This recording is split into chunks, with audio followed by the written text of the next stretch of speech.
Yeah, doing.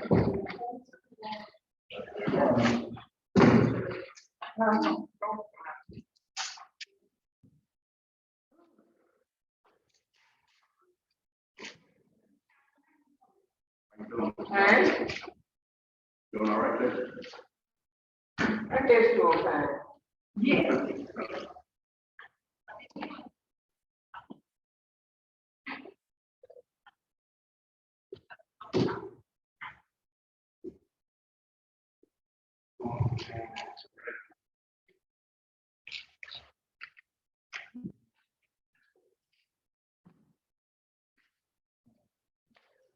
I'm serious. No. You had to come out and back on. No, the number's going back up. They go back up. Okay. How are you? I'm trying to get out of the I'm still wearing mine.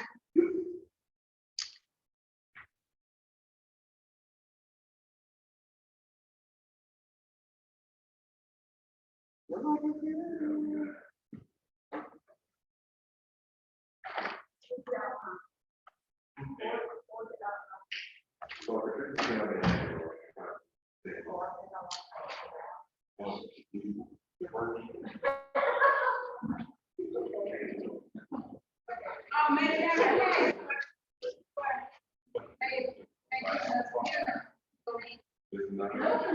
Everybody want that, they don't want to hear what I'm saying.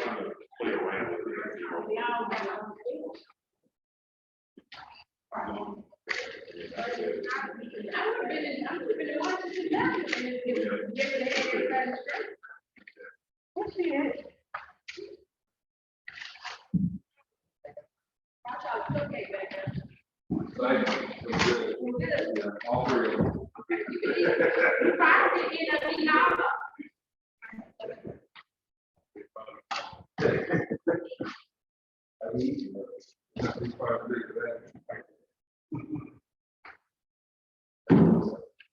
That's the way you be cooking, you should be. I did.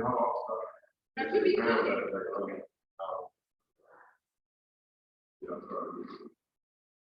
I keep that in our bag.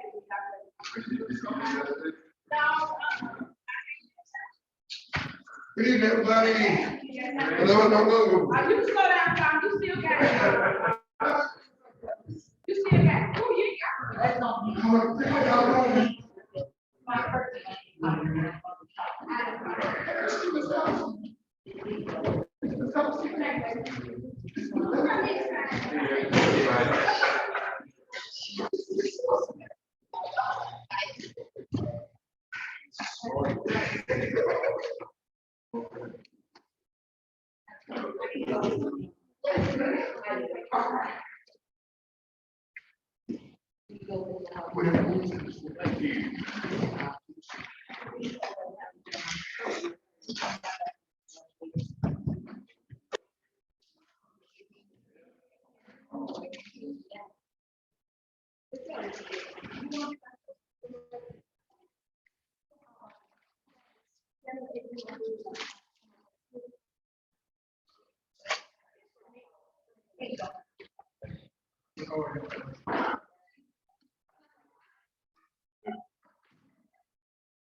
I knew we had. I want to give it to you. So you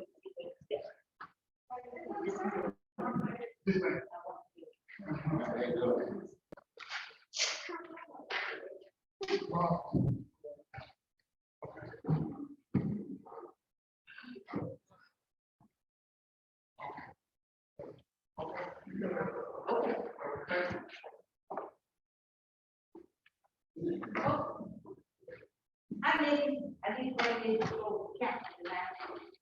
And I feel all.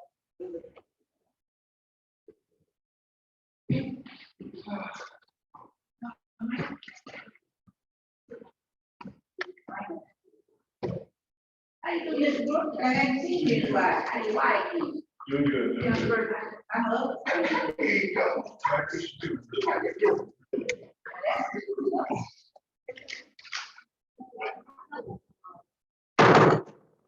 right, ladies and gentlemen, the time is now 6:00 p.m. And we will call this work session of the Selma City Council to order. At this time, we'll have an invocation, and we will ask that Councilman Harville please offer us our invocation for you. For our city, for our leaders. Thank you for the opportunity to serve. Thank you for us, for the things that we do. Here, Lord, we bring honor and glory. And be fruitful for our city, President. Amen. Amen. This time, let's say our pledge of allegiance. I pledge allegiance to the flag of the United States of America and to the republic for which it stands, one nation, under God, indivisible, with liberty and justice for all. Thank you, everyone. You may be seated. At this time, we'll have our roll call of those council members that are present with us. Council President Young, Councilman Troy Harville, Councilwoman Christy Thomas, Councilman Clay Carmichael, Councilwoman Lisa James, Councilman Samuel Randolph. All right, Councilman Atkinson. All right, Councilwoman Jane Thomas. And Councilman Michael Johnson. All right, thank you, council, for your responses. We'll go ahead and go to our first items on the agenda for the evening, our citizen requests.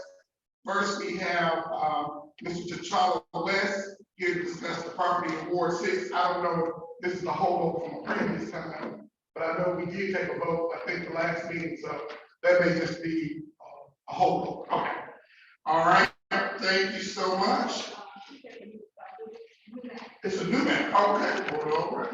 Thank you very much. All right, we'll go next is Mr. West here. All right, we'll move on to our next citizen, Mr. Kirk Carrington, here to discuss Dr. Bernard Lafayette Day. Good evening, Brother Carrington. Good evening, council. Okay, but the time for this, okay. Yes, sir. Okay, so when he gets done, then okay. Okay. Good afternoon. Good afternoon. Mr. Council President. Yes, sir.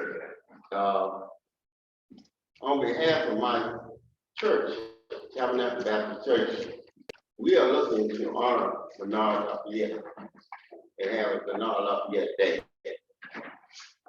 This event will be on May the 14th. And we are still working out some of the details, but we just want to bring it before the city to let them know that we are planning to do this. We want to thank y'all for allowing us to name a street after Bernard Lafayette. And he was so honored to receive that. We also are looking to do this day for him. Like I said, we're still kind of working out some of the details. But it's not gonna cost the city anything. So y'all don't have to worry about going in your budget. This is something that we're doing for him. And we just want to make sure we have y'all approved. May 17th. May 14th. Or 14th. 14th. All right. Have y'all got time to prepare? No, like I said, we still working out those details, but I mean, it would probably be an all-day event. So, like I said, we still got a lot of details to be ironed out. Also on May 13th, Reverend Evelyn Mann is coming with a group from New York to do a walkthrough of this city. This is nothing that's gonna cost the city anything. It's not gonna interfere with city business. She just wanna bring these people. She was one of the first foot soldiers who recruited by Bernard Lafayette. And she just wanted to bring these people to Selma because they would be attending them alarm out here a day. So this would be something she's doing the day before. So I did want, I told her I would make sure that the city council would, y'all would know something about this. And that, and I did check with the sheriff traffic department, the city traffic department. They said, as long as there's not any problem with traffic or dealing with messing with traffic, it shouldn't be a problem when you walk through. She lived here before, she's from Selma, so it's not like she's, you know, don't worry about it. I would like to bring, good afternoon to everyone. I would like to bring this attention to, Mr. Kurt Carrington, who is a resident in Ward 10. For many years, he's a homeowner there. He has a section that he has been taking care of. It's not a big section, it's just a little area. I passed it picture around for everybody to see. He has been keeping this property, this belongs to the city. And the reason why the city can't get back there, because you have to go back and have other people's property. And I'm quite sure no one wants the city truck driving behind there to keep that area clean. And it's about, Ms. Kirk, can you tell them about how many feet this is? The property is probably no more than about 3 feet wide, maybe about 25 feet long. It's right on my property line. And I have brought this before the city several times. My wife has done it. We have been trying to just get access, really just let the city give us the property. Because you can't get back there unless you go through, like she said, through somebody else's property. And if you see the pictures that I sent, it's the area in there where we get, you know, it's hard to get to, but if I can move my fence and it take, you know, where I can get in and clean that area out, then I wouldn't be bothered with the mosquitoes and the rodents and all other things that are harboring in that area. It's right there near the drain, and the drain runs out, you know, run through, you know, all the way through. So just to get it cleaned out, make sure it stays clean. We've been doing this for about 34 years now. So, and I haven't asked a dime from the city. All I want to do is get it and make sure that it's mine to maintain, you know.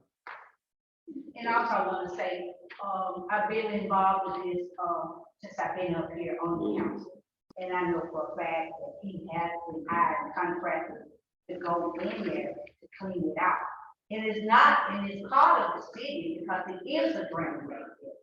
And when he has a nice home, he has a nice fence, but with that being there in that section, and with the people houses on Kingsley, the city can't go back there. So my recommendation, as he's in my ward, in the legislative branches over the city property, and it's not a big property, it's only a little square. It's not big. And my recommendation is to this council, which I did, Mr. Building inspector guy came to see her. And he looked at it, and I will be sending a letter to the mayor, addressing a letter to the mayor with the pictures of this little area that for 35 years this homeowner has been spending his money to keep this area up. And I would like to come back before the council, not this time and not tomorrow night.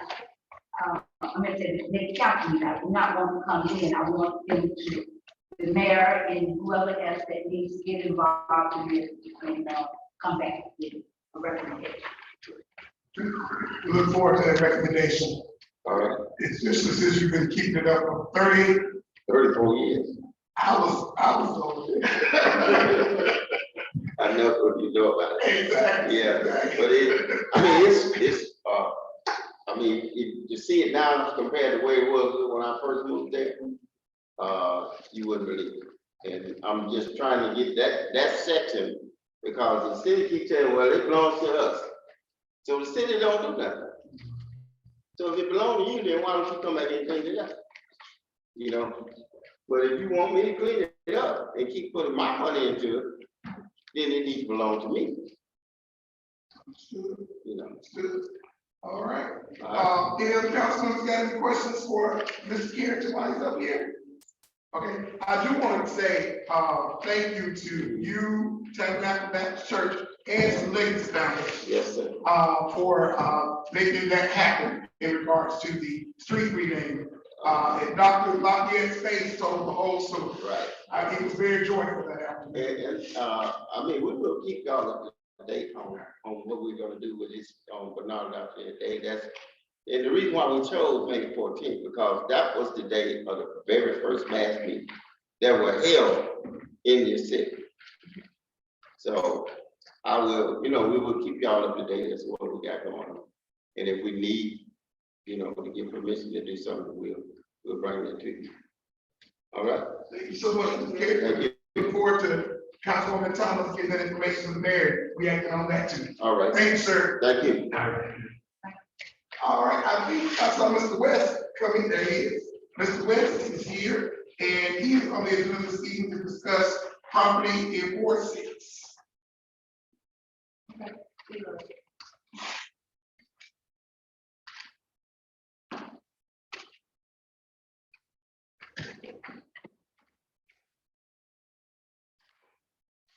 Good evening, council members. Good evening. How are we all today? I'm here seeking instructions on the vote that was taken concerning the property in Ward 6. First, thank you again for voting to allow officials clearance to me to help keep that area maintained. I visited City Hall last week to take care of my end of the contract. Paid the amount that was voted on. The assistant to the attorney informed me that I need to be at the tax and license. So she walked me down there. The Department of Tax and License informed me that they had no paperwork on what I was asking. The assistant to the attorney assured me that she would find out what's going on and inform me before they closed business that same day. I never heard back from her. Next, I tried to call the number to the city attorney office several times. Each time, a child was on the phone voicemail. So I assumed I was kept dialing the wrong number. Therefore, I started out to Miss Nikki Ellison to point me in the right direction on what to do next on the ordinance that the council voted on. She called the city attorney office and spoke with Attorney Major Monies. Let me assert that before I go any further, I have met with people I didn't have to meet with because I was put in bad positions by elected officials who asked me to get rid of the representation of Angela Benjamin that I had assisted me in that then I could do business with the city. I informed her of all of this and that I'd like to keep her service, but she advised me to let her step back if it meant for the greater of self. I prefer her being up here with me tonight, as a matter of fact. And Ms. Nikki Ellison called me back to inform me that the attorney told her that in addition to what was agreed on by the city council, he was also adding back taxes to me in addition to closing costs. She stated that she asked the city attorney if that what the council discussed and if that is what was in the contract. She stated that the city attorney told her, no, he did not put that in there, but he verbally told others. She informed him that she was only there to discuss what council agreed upon and what was up in the contract. She stated he would again say to her that back taxes were not in there. Ms. Nick stated, she told the attorney, my next step would be to head back to the to the council since the city attorney not clear, since the city attorney could not clear this in private. He replied that he doesn't care what he don't care what I do, and that he does not care what she does next. She said the city attorney told her she can do whatever she likes. This confused me as much as when Mayor told me that Angie Business does not like him, and therefore I needed to fire her and start over in order to do city business. In addition, in that meeting was the city attorney who never stopped the inappropriate conversation, including the fact that when I asked how much the property cost, and the reply to the mayor was, it depends on well, how fast you want this to move.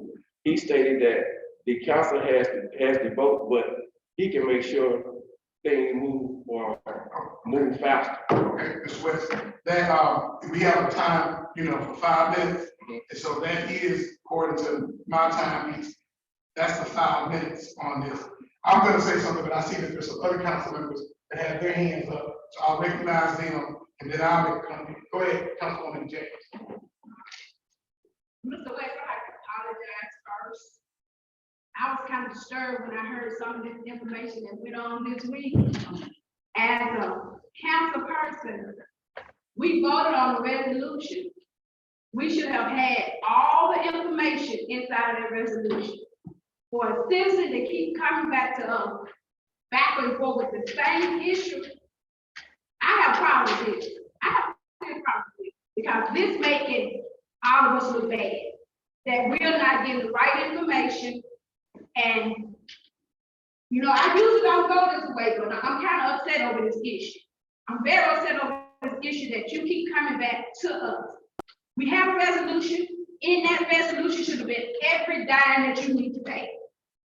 And Major Madison, no disrespect, but I'm upset how you handle the situation.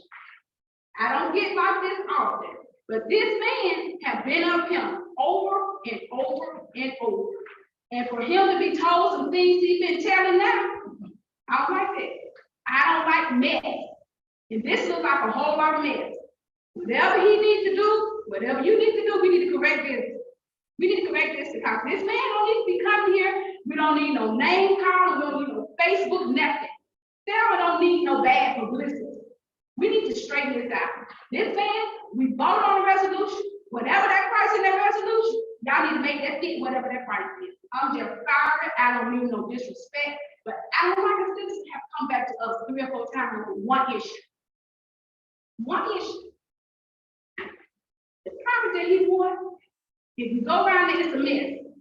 If he gonna clean this up, make the city look better, and plus, this area is by my church, and I'm glad he did.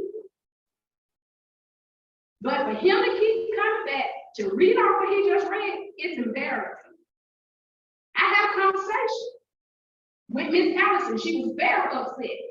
I can't say what all went on because it was disgraceful. I don't know whether both of y'all had a bad day or not, but we shouldn't have this.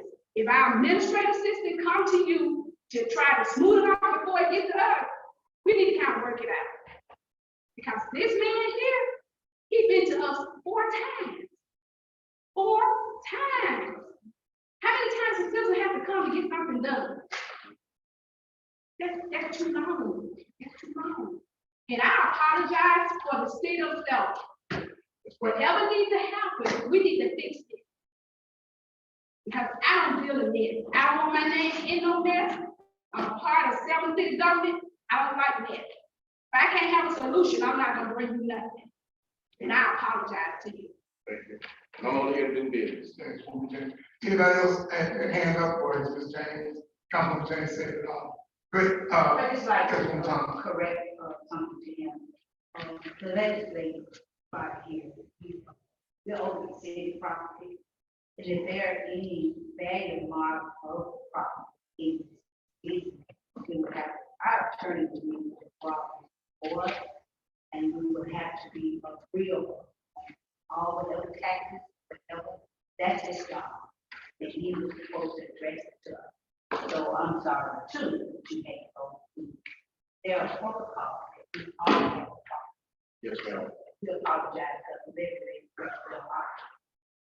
Thank you very much. Were there any other council members that want to speak towards this?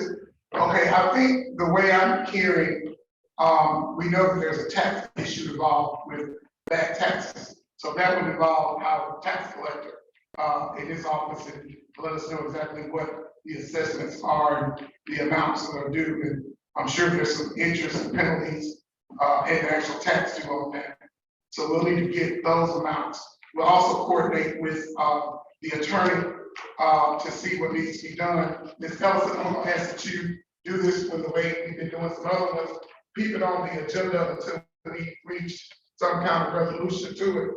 In the meantime, can we have our attorney and the tax collector, and whoever from the mayor's office, to get together and, present us with some type of recommendation how to, fix this problem. And Mr. President, I would like to take probably 2 minutes to explain my version of You go ahead, you may.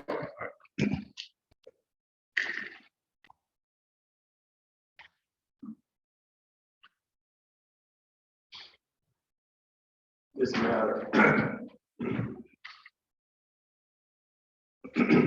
This matter first came to my attention. I want to say, by way of 3 individuals being involved besides Mr. West and myself. Councilman Emerson, Danielle Wooten, and the mayor of Selma. In a meeting one night, I forget exactly how many weeks ago, probably about 6 weeks ago, 4 to 6 weeks ago, I was asked to sit in on a meeting about this potential property transfer or sale. I sat in on that meeting. It was after the council. I was asked to stay by Councilman Tillman. Mr. West, Councilman Johnson, and the mayor. I think I might have said 2 or 3 words that night in the mayor's office because I wanted to listen to see what was going on. I didn't know it. After that meeting, I got pretty soon the drift of the fact that Mr. West wanted to purchase those plots of property. That was not the issue. Mr. West showed up in my office one day, probably a week or 2 after that. It wasn't very long after that. Mr. Wooten escorted him into my office. I didn't expect him. He didn't have one. I didn't expect him. He was there that day with her. He said, because it had taken a long time, he wanted the process expedited. That's when the word "I can expedite this" first was said by him. And I told him, yes, I'll stop everything I'm doing and get this on my agenda for the council. I think it was that same night or the next night. It was not a matter of circumventing the council. It was a matter of getting it to the council faster because he showed up in my office unannounced, unscheduled, and asked me to do what I was doing. That's where the expeditious part of the conversation came up. The next thing that happened was I drafted a resolution and immediately was told and informed that it should have been an ordinance. I immediately after that drafted an ordinance. A discussion took place in this chamber over the fair market value. Several council members weighed in. And I appreciated that discussion because everything I had heard before that point about the value came from the prospective buyer, Mr. West. Usually, the seller sets the value of the property, not the buyer. The buyer can make an offer, but the seller determines what the sales price is. After that was straightened out, I had another conversation, that's just a couple of conversations, I believe, with the tax collector, Mrs. Wooten, and the three of us met in office to talk about closing costs. It was decided that because Mr. West had agreed to purchase this property without the use of an agent or an attorney. He said he had an attorney, but then he said he contacted him and the attorney didn't want to do it, or he had changed his mind, or whatever. I got a little concerned about that, because I didn't want to be perceived as dealing with less than arm's length transaction with a citizen who had no legal expertise. That's when it was suggested to me that I recommend that he get an agent to close the sale of the property. He had also been informed in my office in front of this group that there would be closing costs. He is correct, the council is correct. I did not add the phrase plus closing costs in the ordinance. By the way, I went back and changed that yesterday, the day before yesterday, to resubmit it to the council to amend the ordinance. Plus closing costs. Those three words, plus closing costs. And of course, I knew I couldn't change the ordinance without the council reconsidering amending it, which I've been accused of in another document. So that ordinance is sitting in my office and was ready to be presented to you on Tuesday. Okay, and Mr. Chairman, you originally asked for 2 minutes. I'm through. Okay. Because that was well over, and I hear what you're saying. What Mrs. Ellison said is probably a direct quote from me. That's one of the few things I heard that was 100% correct. We're not gonna do this. Hold on, let's stop. Okay, thank you. Thank you, Mr. That Attorney. is correct. Mr. Attorney, thank you so much. Mr. Attorney, thank you. I was just telling her that she was. Okay, I appreciate it. But that is not the only thing I heard. You expressed, you had over 2 minutes that you requested. I'm Okay, now, Here's a copy. hold on, Here's a copy of the letter. Mr. Attorney, I'm talking. The second letter that I Mr. sent. Attorney, I'm speaking. I am speaking. Okay, hold on, Mr. West. We're gonna keep this on the rails as best as we possibly can. So everybody, calm down, hold on.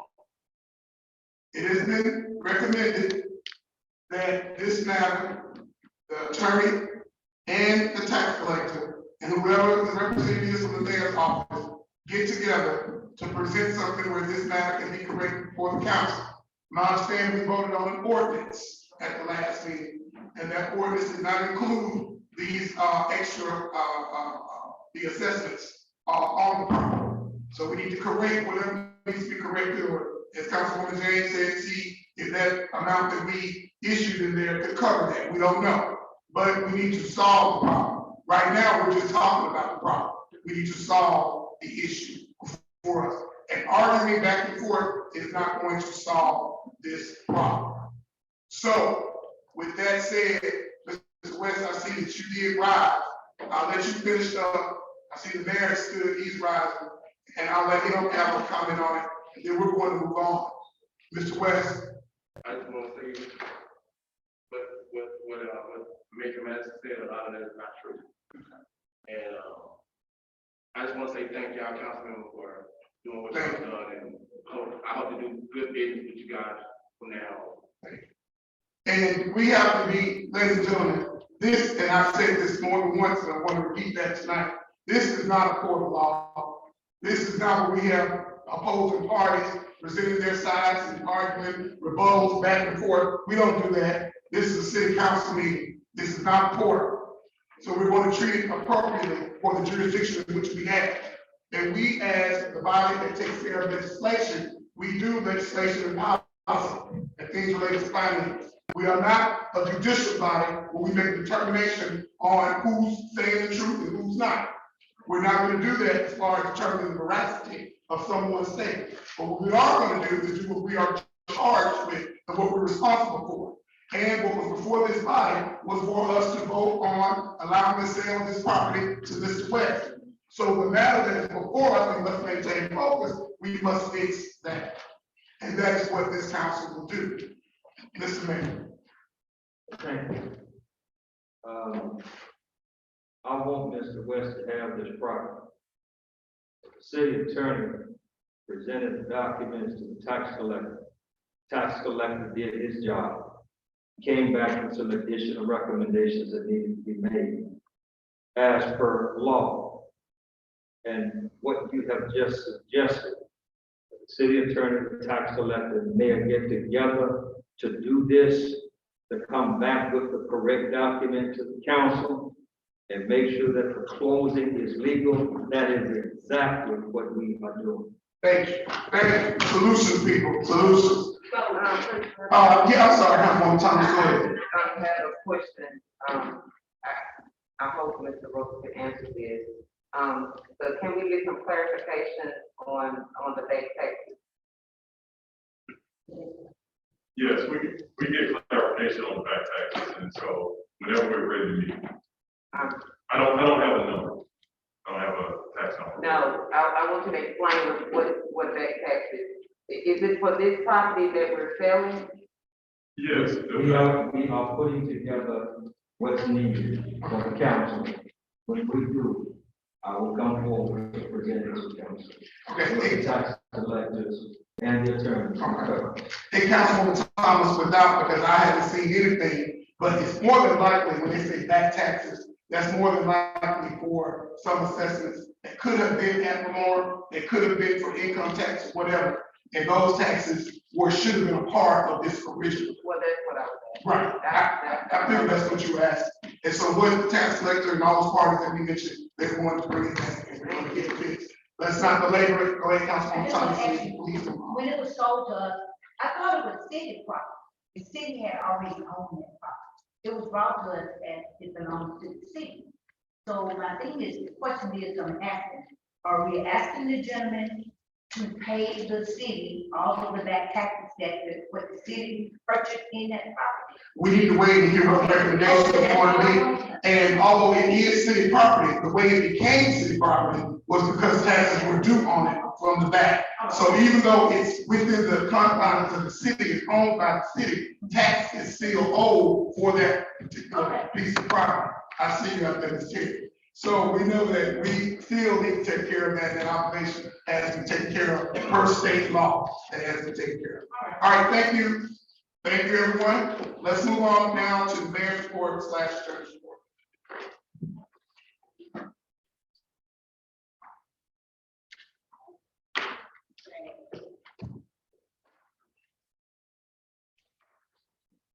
Good evening. Good evening. Yeah.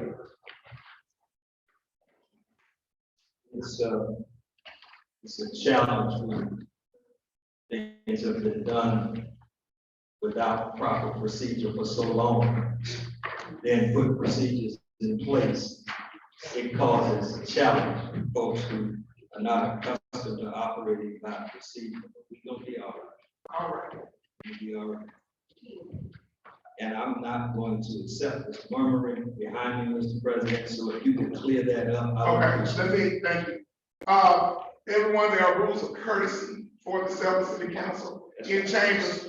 And we ask that you please refrain from any loud noises, any statements, or anything like that. So we can conduct the business of the people of Selma peacefully and respectfully. So we're asking everyone, please remain respectful and allow this meeting to have the decorum that it so deserves. Mr. Mayor, you may proceed. Thank you. The Public Works Director has on an item on the agenda dealing with the vehicle purchase, the purchase order document, description of the item, and the request to adjust the budget line item is included. I suspect council has not had an opportunity to look at the details of it, but I just want to make you aware that it will be presented on Tuesday. So if you have any questions between now and then, please let me know. The second item is zero turn mowers on the agenda for the cemetery department, Mr. Wells. You have a memorandum explaining the transaction, purchase order, a vendor supply quote and a request to adjust the budget as a part of the report. That is the second item in the report. If you have any questions, please let us know. We'll be glad to respond to them. The third item, the city, Selma Dallas County Public Library reimbursement. This is pretty much a routine function. It's in there. It's item 3. You have a memorandum, the construction invoice from Jimmy Elliott Construction. This is the public buildings transaction, benefit. If you have any questions about it, please let me know. I will make sure that this benefit gets to, by way of the mayor's office, the correct documentation response. Item 4, that's on my agenda. I am pulling it off the agenda for Tuesday until we get an opportunity. I had some additional questions when we reviewed it, and I want to go back through it one more time with the team before we come to council. So item 4 would not be on the agenda for Tuesday. Item 5, the budget amendment for restricted gas tax bonds. This is the corrective action item. We are trying to just make sure, as with the transactions and tax and license, everywhere else, that we are in full compliance with code, and with GASB and BASPA rules and regulations. Smith is bringing some things to our attention to eliminate some of the audit exceptions that we have been getting, and so we would actually be favorable consideration of the request to adjust the budget line item for the gas tax fund. If you have questions about that, please let me know. We will most certainly get you apply on tourism budget correction. Also, a very similar action items needed there. These are just items that are correcting things that need to be put in the proper place, but not suggesting any mistreatment of funds or anything. These are just accounting principles that we are trying now to move forward to be in compliance with. The request to use Alabama trust funds to pay for snow cleaning service. There's a memorandum there. I would strongly encourage you to take an opportunity to read that to get the position on that. Councilman Carmichael, do you have a question about that item? Yes. My question is for the attorney. And thank you, Ms. Smith, for getting this information for me. I will make sure we do right by our funds and city tax.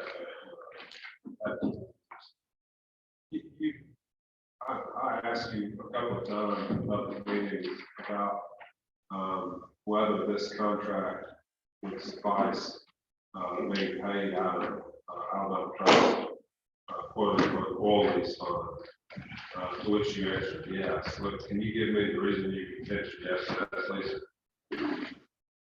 The reason I gave you an answer of yes to that question is because after consultation with the League of Municipalities attorney, one of their attorneys, a specific example was used of clearing off overgrowth of, I believe it was an alley rather than a street. The answer I got back in writing, and apparently I'm going to have to forward that too, but I got an answer back in writing that for that limited purpose, it was okay if it was to provide access to the alley only, that no clear cutting of the entire area adjacent to the alley was necessarily allowed, but to clear a path for use of that alley was considered appropriate. That was a legal answer I got from the League of Municipalities attorney on that question. Okay. The follow-up. If you could give that Yes, opinion, Yes. that'd be great. yes. Follow-up to that. We're gonna need to just adjust that code for, obviously, for all of The follow-up to that is there sometimes legal opinions and CPA opinions are different. And this is one of these situations where the CPA considers this transaction too vague to move forward and would cause an audit exception. And so our treasurer is doing her job, flagging it and saying, no, we don't need to do that. And I'm saying, okay, we yield to her recommendation. That's So this is, we have a legal opinion from the league that says it's okay. But y'all are saying that we're not gonna do that, even though the council took a vote on it. What we're saying is that the CPAs are flagging it as a possible exception coming up in an audit, and we're trying to eliminate those kinds of audit flags. Okay, thank you. I'll get you, Councilman Thomas.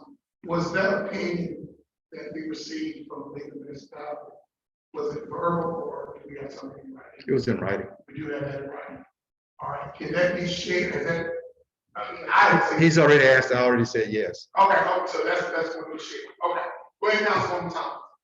Dialogue, you know, I'm one of those people that, when it comes to using funds and, legislative state law, which applies to the county and the municipality.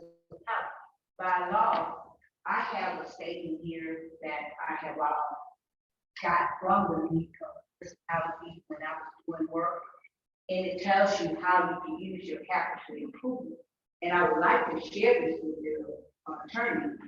This is the legal law, dealing with capital improvement fund, if we use it on. And like he said about the alley, because I have a situation where, the city doesn't have, where residents can park their cars on the street. They have to go through the alley to get to their house. And that is city property. And when you don't, the city doesn't keep that clean, for the residents to drive in back. They don't, that's how they get to their homes, going through city property alley. So this is what I've been using according to the state law, you know, it deals with that. With it. So that's why I want to say it tells you. Yes, sir. Also, I believe proper procedure for this would be if council votes for an expenditure to come out of a specific account. It can only come out of that account until it comes back to the council for an additional vote to come out of a separate account. So we just want to be sure we're clear on that, because that too can be an auction issue. There is no question. Yeah, the discussion. Thank you. There was a question about grant of Lynn Fair Drive project. There is a memo included in your packet. I hate. If you have any questions about that, please contact the office. Yes, sir. Mayor, Yes, sir. can I recommend you the mayor of the city and you give us a layout of things that you're requesting this legislative body to be prepared if you're expecting us to vote on it on Tuesday? And could you, I would like for you as the mayor to try to get this to us ahead of time. I know you have a layout of what you want to give to us. So this is the purpose of our work session. That if you're requiring us to vote on any item on here that you have, I don't think it's fair that the legislators should have to be called on after our work session. This is the documented work session where we discuss if we are going to decide to go on your line item. And it's kind of hectic to go home and read stuff that you have done in a period of time, and we have a council meeting Tuesday, and we don't get a chance to address what you're asking to find out, to make a decision with all the suggestions in the budget to say what we're going to spend these funds on. So I would like for you as the mayor of the city to try to get this to us appropriate time before the work session. So if we had questions, you're present, and we can ask you. Because I don't believe in phone calls, calling you asking about something that the legislative body has to make a decision. So I would appreciate if you could take that into consideration of giving it to us. Heads up. That has been considered and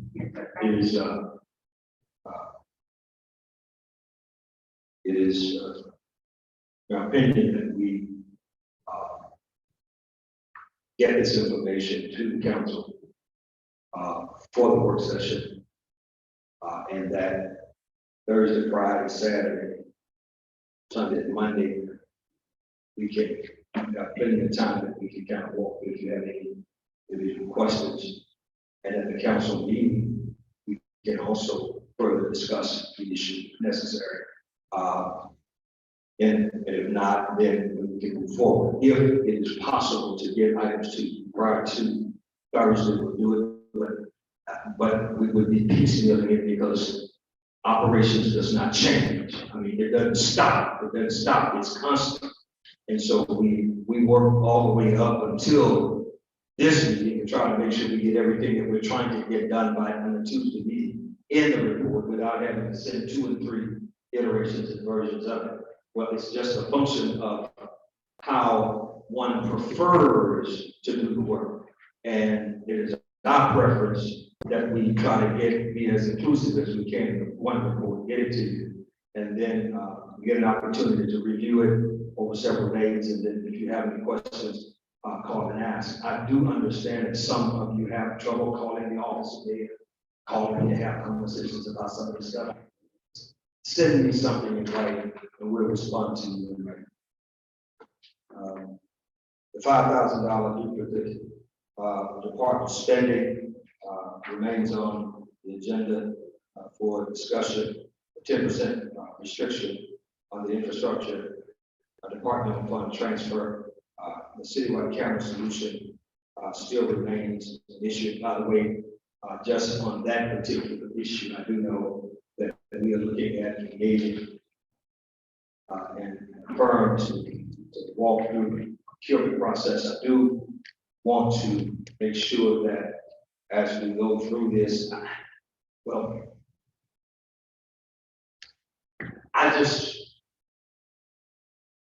find it challenging to see how is it that 50 communities would do this as a professional service arrangement and we cannot. That's just confusing to me. And I'm not really sure how much money we're about to spend on this legal arrangement. I suspect it could be substantial. I could remember what that hourly rate is, because I don't recall. But it doesn't matter right now. We can discuss it later. So it's probably $190 now. Okay, that's fine. I just didn't know what it was. I just really didn't recall. $190 an hour, whatever that number is. I just know we could end up, making a substantial expenditure on something that, quite frankly, we could legally do what 50 other communities have already done and get what we need much faster. But at the end of the day, I do recognize that that there are some questions about the approach and so forth, and I'm willing to walk down this road. But I just think it's an expense we can afford. That's my opinion. We'll move forward here. Unless you have some comments too. Mr. President. Yes, ma'am. I have a question. Thanks, Mayor is here. And I looked at something and I noticed that the cemetery is requesting to some of these items before that he came before us and asked for. That he has on here. I just want to know what happened when this council voted for some of the things that he needs. And I noticed this list is quite more in act. And I would like to ask the mayor, and I want to be, I believe in, if we vote for these items that we get, have any of these items been taken from public work or from the cemetery? When you say take it, what do you Well, mean? has anyone stolen any of these, some of these equipments that are coming back that are asking for the college? At the time, I remember Mr. Webb come before us, and he told us all these things that he needed, and we voted on. Is that, can you answer that?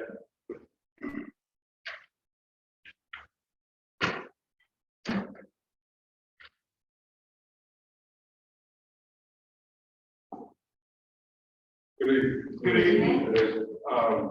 What I'm asking for, I've never been before the council for, which is the zero terms. What I came to you before was about weed eaters, those things that were stolen at the very beginning. And Y'all did approve for me to purchase those. We have weed eaters.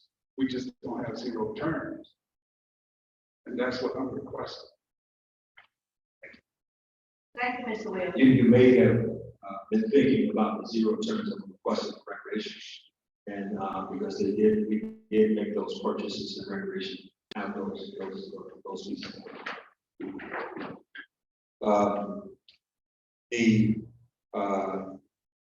There's nothing this evening on emergency, unanticipated issues, and the treasurer's report, she's prepared to give you an update on finances at this time. Those are the numbers. I'm not asking for a report on it this evening, but she may have one for Tuesday. But just know that the numbers are down. Dallas County COVID is still real. I think the numbers as it relates to the nation, we are still losing about 1,200 the COVID. And so just know that it's still out there. And also want to. And then I understand, with the news today, now they're saying that in some places, the numbers are starting to go back up. That's right. And they said that it's a variant of the Omicron variant. Right. Which is 30% more contagious than the Omicron variant, which was extremely more contagious than the previous one. Right. So when you say COVID is real, it's still real. Yeah, and there's one out there called Delta Cron, which is a combination of Delta and Omicron. So it's really a challenge. Let me put the council and the citizens on notice that we are under the threat of weather on morning between 8 and 10 a.m. At this point, our risk factor is low. That could change overnight. If it does, we may have a delay in opening. I'm just not sure. It really just depends on what the weather looks like. Just want to make you all aware. I don't know if you have any questions for me this time. If not, then I will yield to the treasurer of the city. And please feel free. Yes, I'm sorry. Yes, yes.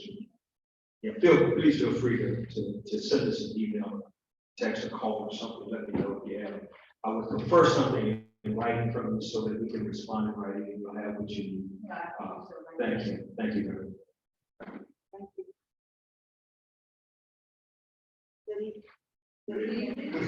My report will be brief. The only numbers I have presented was the ones for the first meeting of the month. I will have the update for March in April, for the first meeting in April, but I just want to be up to date on the audits that are going on. The FY.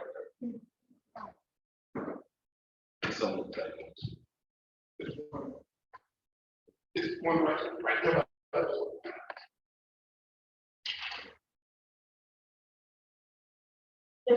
I just want to give you an update on the progression of the audits. The FY 2020 audit, we are near completion of that.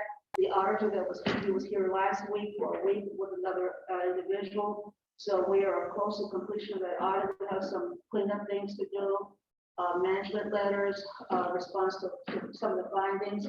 Also, that started on Monday was the beginning of the 2021 audit. I have sent the request to the department heads for information they will need.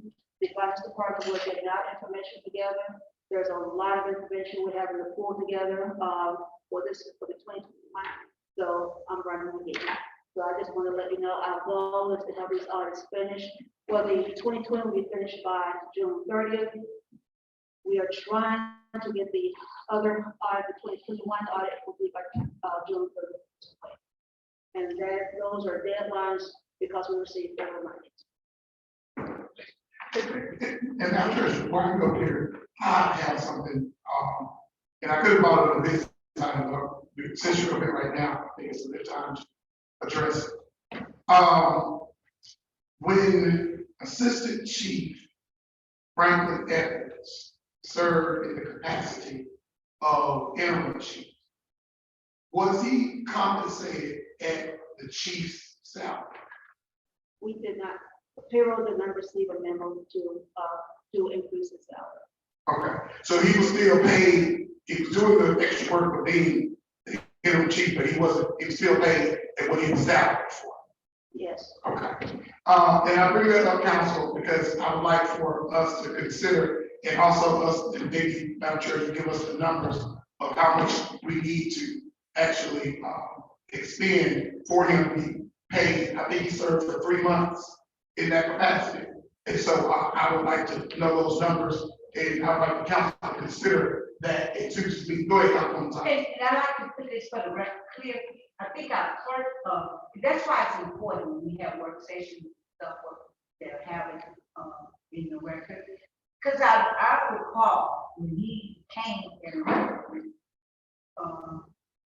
the former mayor brought Franklin in as chief. I recall that in his full meeting, we did agree to give him that salary. Now, I don't know what done happened, the reason why the treasurer now that the records doesn't show where he wasn't getting the money. But this, I know previous, when he took on, as interim chief for the fire department. So this, the former chief, we agreed to pay him the same salary. So I would like for the clerk to go back and pull the minutes of the time when he came in. And I have no problem with him because he was entitled. Correct. He was entitled. Go ahead, Mayor. With all due respect, everything that's been said so far is incorrect. The interim chief that was appointed by the previous mayor was Gabriel Sharp. He was appointed as interim chief of the fire department. And when we came on council, that's who was interim That's chief. correct. The Franklin Edwards was never appointed interim chief. He remained as assistant chief during the time we did not have a chief or interim chief in the department. Can Go ahead, I Councilwoman Thomas. correct myself? You're right, about the other guy, Sharp. But for the record, we voted to give him the salary because when Graham retired, he came in Sharp. But then we voted to give the salary. The minute for the record say that. So I don't understand why that he didn't get the salary after. Did Sharp get the salary that Graham was getting when he was in position? Mayor, can you respond, answer that? Shaw was paid the interim chief, because he got the appointment of interim chief by the previous mayor. But what you told us tonight, So what I'm telling you is that, Franklin Edwards, assistant chief Franklin Edwards, was never appointed as the interim chief. There was, we didn't, that's right, he did not have. he didn't have an interim. He did not have that title. That's what I'm Okay, saying. well, that right there clears up for me, because I was under the belief that he was serving as interim chief. And as interim chief, obviously, he's entitled. The assistant chief serves as chief, but the interim was chief of staff. So he did have extra duties. He had extra responsibilities, but he did not receive the appointment. Okay, There is no letter, I did not make an interim chief appointment of Franklin. well, I'm gonna say this too, and this is something the council, Well, go ahead. I'm gonna say this is still, I'm still in the position that I was when I started. Even though now we understand that he was not, named the interim chief, he did have additional responsibilities. And, and I feel like I'm sounding like you, Councilwoman Thomas, as a worker, if somebody has additional responsibilities, I believe they should be compensated for it if they're doing more work. And so I still stay in the same posture. If he had to do additional things, he should be compensated for it. That's the spirit in which I'm always been. So I would hope that the council still consider that, and that Ms. Terry let us know exactly how much that would be, if that's the case. Go ahead, Councilwoman James, and then we'll go, Councilwoman James. Quickly, in the school system, you get a contract, and at the final year contract, you're up. Now, others is up. Okay. If I'm wondering what we all get, because when you get put in certain positions, you got to do what you got to do. Sometimes I'm just out to tell them how. Mr. President. Go ahead, Mayor Burke.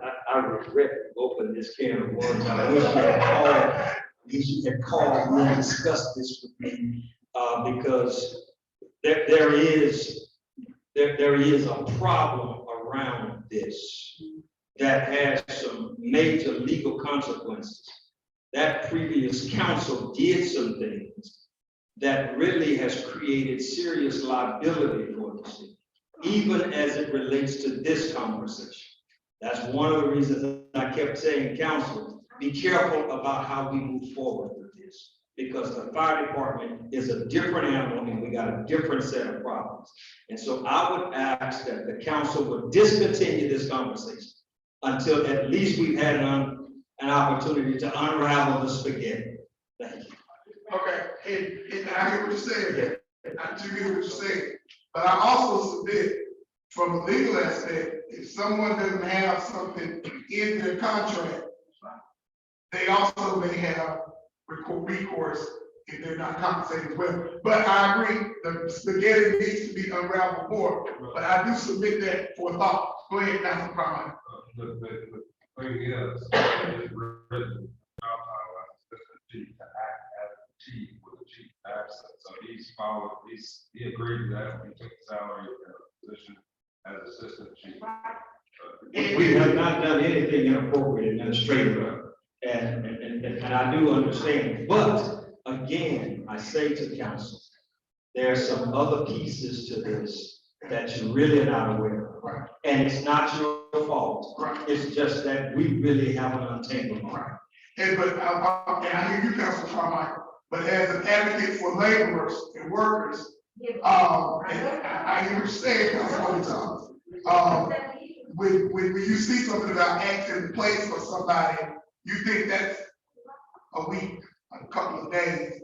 But if someone's serving for something for 3 months, that to me is a little bit more extra than what they may have thought just stepping in Philly, especially for a prolonged period. But I hear everybody. Let me say this. Let me just say this to be clear. Assistant Chief Franklin Edwards did an outstanding job. An outstanding job. There was a method and a reason for me not appointing him as interim. Understood. Okay, there was a reason for that. And so just Gotcha. please. Okay, we'll continue to go through this again. We have strong positions on this, and that's good. That's good, that's good. All right, let's move on to our next items, which are the attorney. I'm sorry. I'd like to get back to the Oh, okay, go ahead. there's a, budget line item I noticed in the year to date is the audits. Don't have the budget there. I'm guessing because maybe 2 of them have been paid out of this year's budget, but we budgeted for it last year. So shouldn't we pay it from last year's budget line item so that we don't over budget in this year's budget? Once the fiscal year is closed out, they're not paid. In that fiscal year. I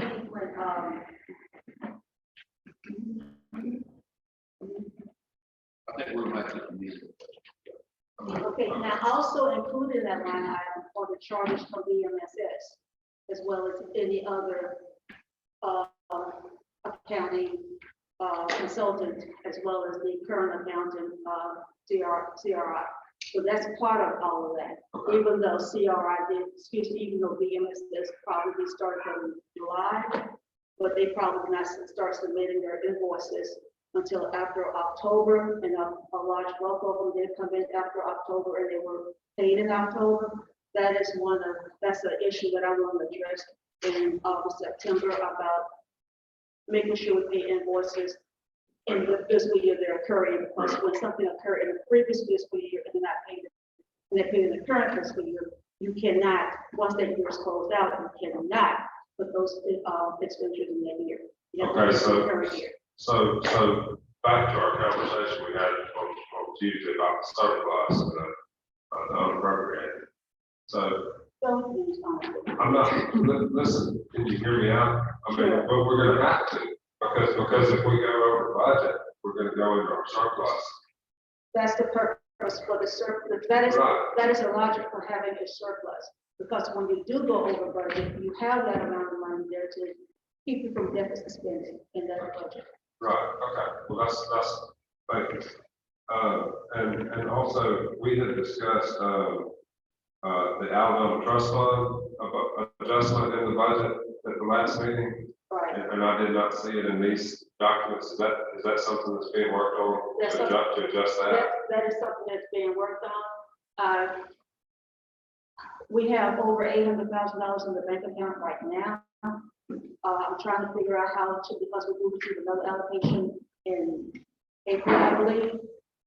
And I'm trying to figure out how to actually submit the budget as of October 1, as opposed to now. I need to talk to, I have to talk to CRI to see what their recommendation will be. And just one more, we had talked about the SRA line item in the tourism budget. Is that being moved forward? That, looking at the worksheets that was provided to me from BMSS, SRA was never included in that budget. I understand that, but we asked, to adjust it, that there were. In order to adjust that budget, we have to have money so we can move about. And as of right now, we don't have any monies to move about. Okay, so we're adjusting, didn't we vote with The next money. yeah. Yeah, we're gonna place that in the budget. So we had, plenty of revenue that include all that. Yeah, but when I looked, I did not see it.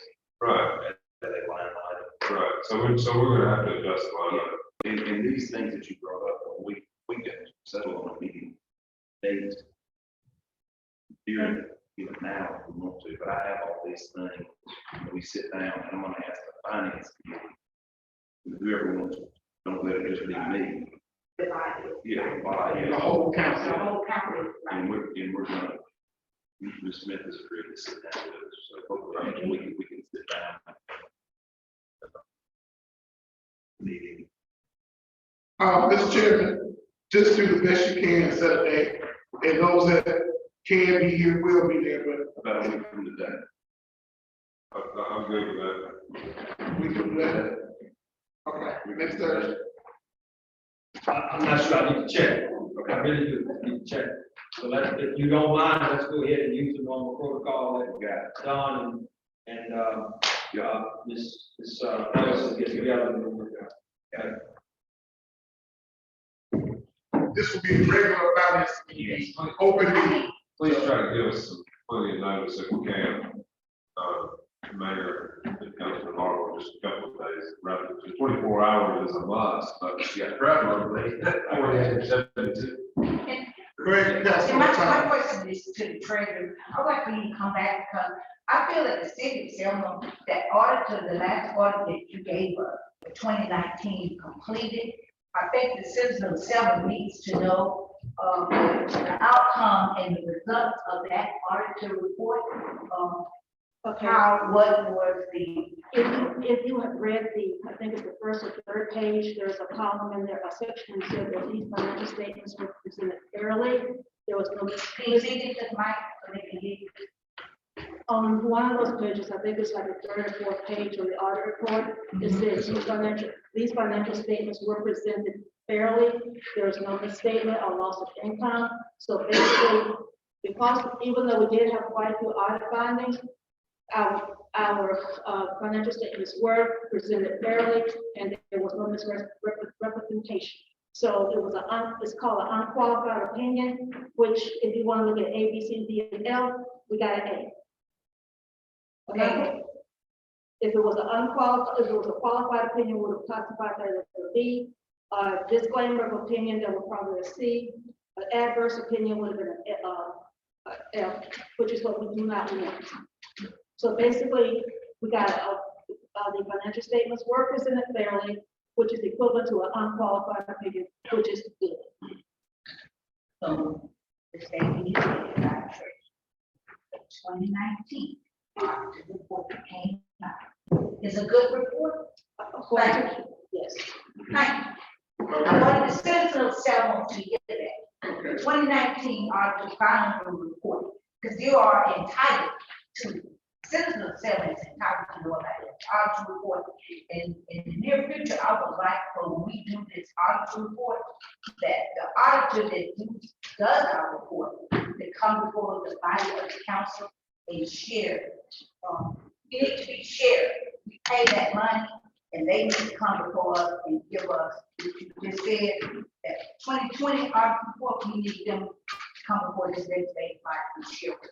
In fact, Councilman Thomas, they're supposed to come to a regular council meeting, Yes. not just work session, a regular Yes, meeting, you know what I'm so the whole public can be Yes, informed. we need. So, we'll get with an agenda a little bit later on and have that, so the citizens, so that can be presented to the entire city. Yes, right. Thank you for that. Okay. Thank you, Madam Treasurer. Now we move on, I think, to attorney's report. Attorney.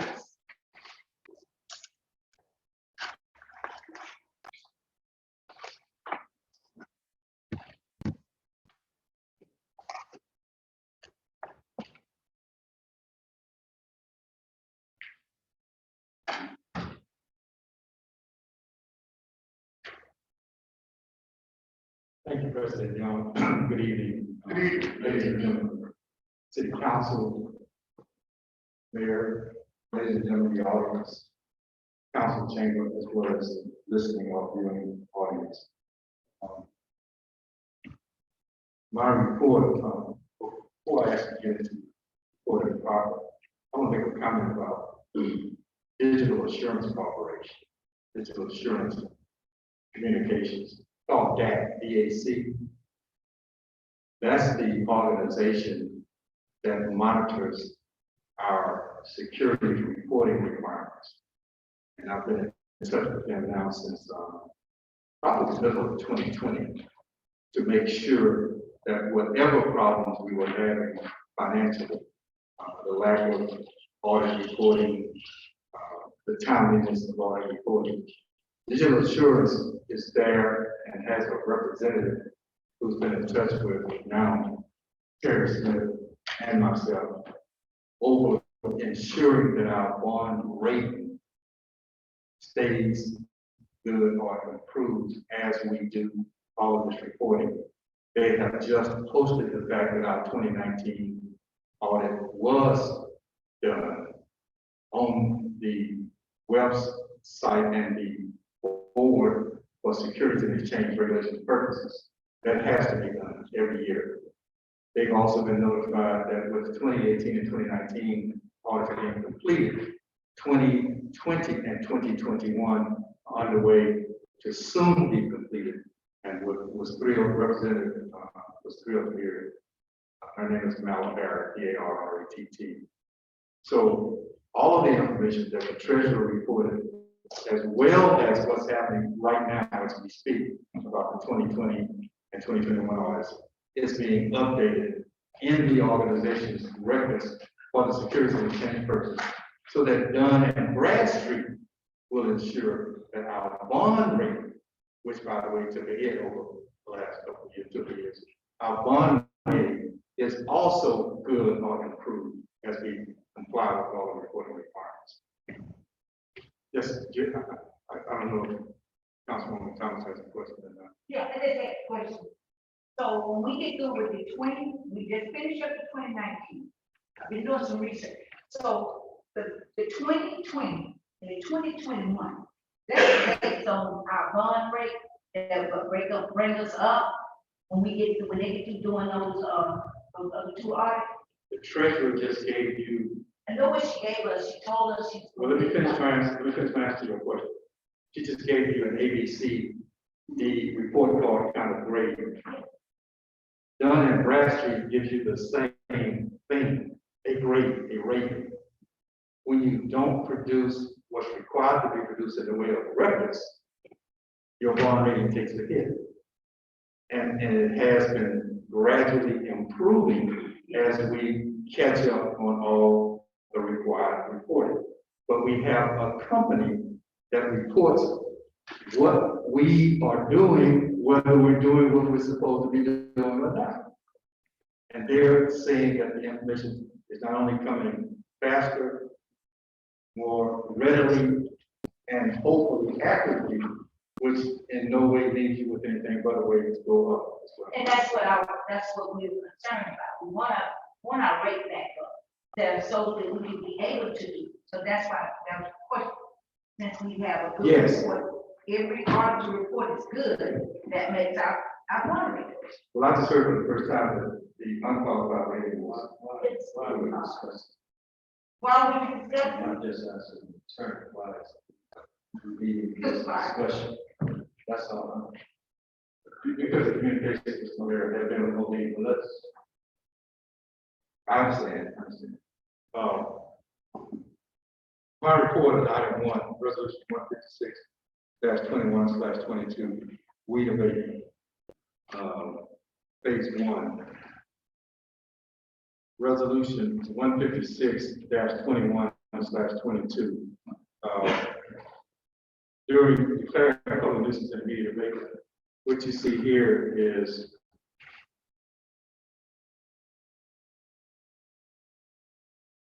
I want to say 5 pages of addresses that have been represented to you, be determined as noxious and dangerous weeds growing on the properties listed herein. The owners of the properties listed herein were identified by the code enforcement department utilizing the Dallas County Tax Assessor's Office and the Dallas County Courthouse. The described parcel of property is within the carbon limits of the city of Selma. And that list of properties is there to ask you to consider and approve allowing phase 1 notices to proceed at your next session, council. But I don't know. Mr. President. Yes. Go ahead. Just looking up and down this resolution, that center column is completely off. There are several that are, or that are having 4, and there's some that say 6, and about 8. I would just recommend that we move forward with this without that center column. I'm not sure what use that is, other than informing us, but I can look at it and tell the addresses that are in my ward and somebody else's. If we can do that, and I just sort of take that column out, but unless the attorney, unless the executive branch takes it for reason. The reason it's there is because the executive branch determined to put it there. It's not the ward councilman, it's the area based on a designation that coincides with what the executive and administrative branch is doing throughout the city and the basis of its execution of work. Okay, so there are specific areas that are numbered based on some phases that are taking place on when and how these properties are being taken down. Not just how the properties are being identified and dealt with, but how city government is functioning on an administrative level. Can we please get the definitions of these Sure. numbers, these areas, so that we understand what they mean? I don't see why not. I don't see why not. I don't see why not. Mr. Mayor has a comment.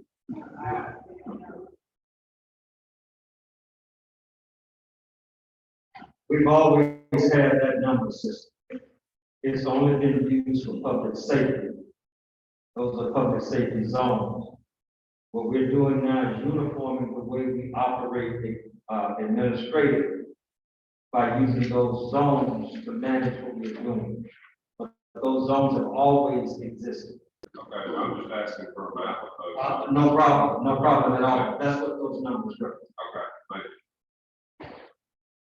And item number 2 on the agenda is dilapidated and unsafe structures for all wards, phase 1.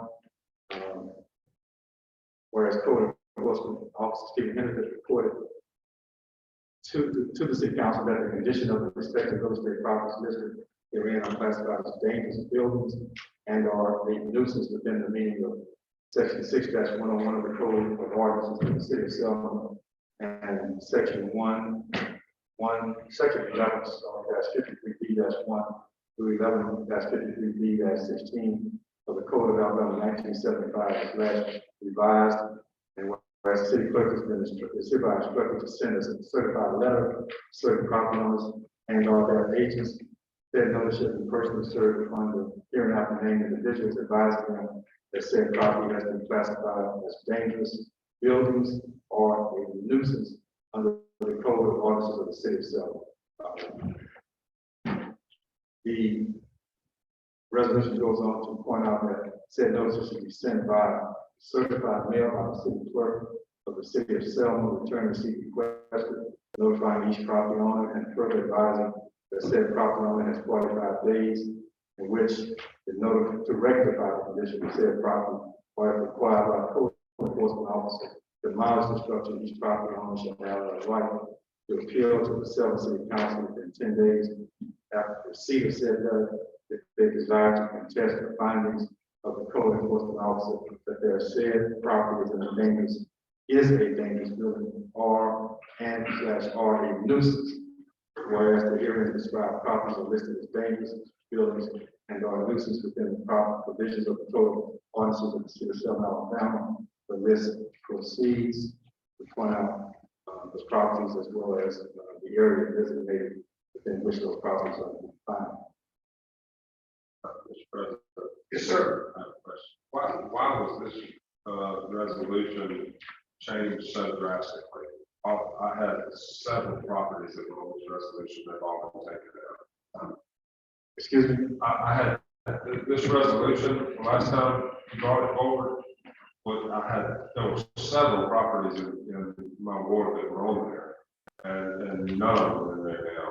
And I even gave you all a booklet with pictures taken of each property with addresses on them that covered everything from dilapidated structures. There are close to 100 dilapidated structures in my ward.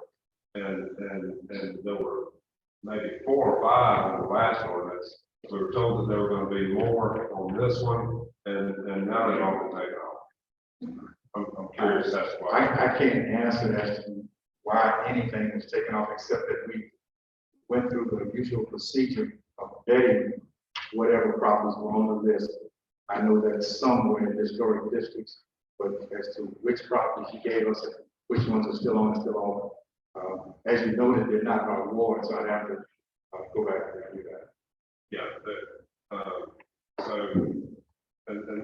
we never voted to move forward with the last one. It was just presented to us, but we never took a vote on it.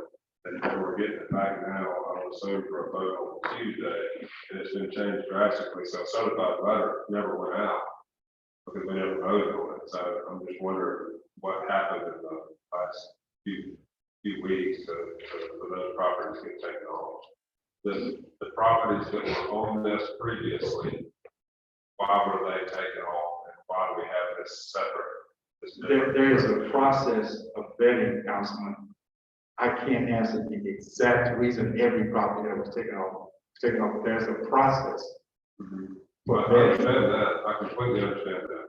I need an answer as to why they were taken off, those specific properties in my ward. Okay, and what I'm telling you is I can't give you that answer tonight. That's fine. I'm just letting you know I need one. I understand that. Thank you. Let me ask this, in regard to, these resolutions that have been proposed. When will the council have these back to review? When can we get these back? Because I think y'all talking about some changes or modifications. Well, the councilman is asking about properties that were taken off. As far as I'm concerned, they're presented, we do go on. So is everybody, I want to be sure about this thing. So the resolution as presented to everybody right now, you all are fine with the way they are written, or do there need to be some changes? Because I'm getting that there needs to be some change. Go ahead, Councilwoman Thomas. Mr. President, it's so bad, I can't even the Wi-Fi, I can't even read nothing you're talking about, the thing on now. I'm so I'm sorry. trying to read what they talking about. The Wi-Fi. So that's what, yeah, that's kind of, I'm trying to answer, because I'm hearing that some people think some changes need to be made, but you're saying they are, this is the way they're written now, is what you want us to vote on, Yes. on Tuesday. Yes. Is that what everybody, And what Councilman Carmichael was talking about last time we met, here's a numerous pages of, addresses. And a lot of these are not even on here, so the question is, I mean, if you presented this to us before, then why is it different now? Well, it's different because whatever process we employ decided to promote these properties as being ready to be deliberated and voted on. So the list that you gave us a couple weeks ago, all of these pages. You changed. The list changes constantly. Okay, Constantly. so you're saying, but for it to change, there would have to be about 40 properties that were fixed up or something happened to them to get them off of this list prior to. And you asked for an answer to that. And I said, for every. And I said, I can't answer that tonight. okay, so, we'll be prepared, I assume, to vote on something on Tuesday. If it's not ready, we won't vote on it, but we'll see where we are. Hopefully you can get Council Carmichael and the other council people, look on that list to see if those things cover your ward, to see if there are any issues. I always ask before we vote on these, that we look through these lists thoroughly. Because if you all remember, one time we saw a property on there, we thought still might actually have people living in it. So we want to make sure we're not kicking anybody out. And so please look over this very thoroughly. We got to help. This is what we're supposed to do. We're helping. And so look over the list, do your job. Go ahead, Councilwoman Like a Thomas. lot of these they need for LLM, they on your end.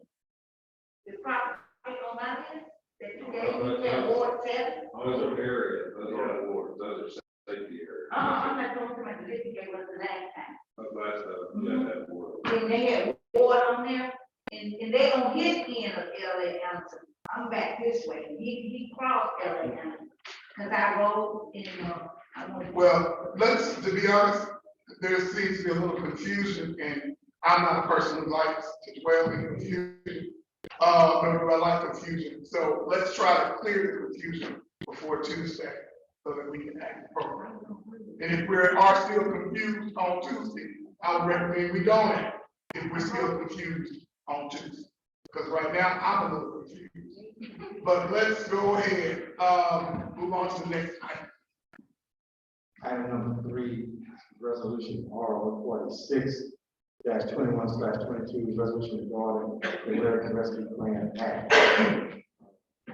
Whereas the American Rescue Plan Act established state and local coronavirus fiscal recovery funds, whereas pursuant to ARPA, $350 billion has been transferred to states and units of local government to respond to the COVID-19 health crisis and its negative economic impacts on their communities, residents, and businesses. And whereas the city of Selma is a recipient of fiscal recovery funds, and whereas the city of Selma has hired a consulting company, TriStats, to provide project development and project management services for a 3-year period. These services will consist of reviewing American Rescue Plan guidelines, to advise the city of Selma of expenditures that qualify with the guidelines established by the Department of Treasury for this funding. And whereas TriStats has developed a review policy where proposed ARP expenditures have to be approved by the Selma City Council and James Perkins Jr., Mayor of the city of Selma.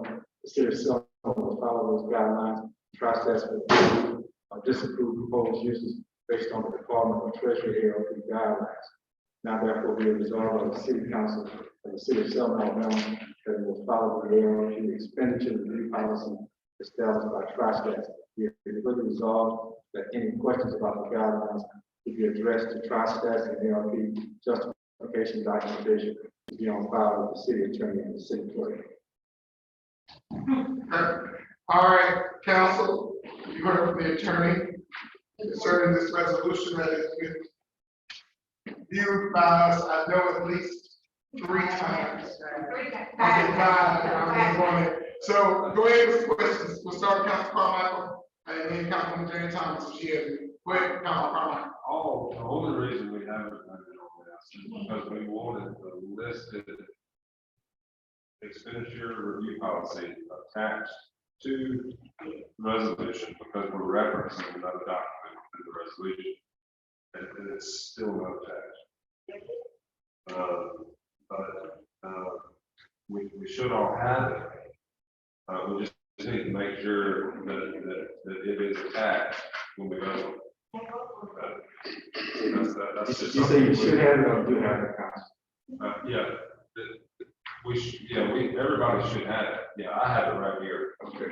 And I just want to make sure that it is in the record that this resolution, when we vote on it, paper with the attachment goes to the clerk's office. Because what I found, looking up old ordinances and resolutions, is that oftentimes the attachment is equivalent, which makes it very difficult to find the language that's in a policy or procedure or whatever.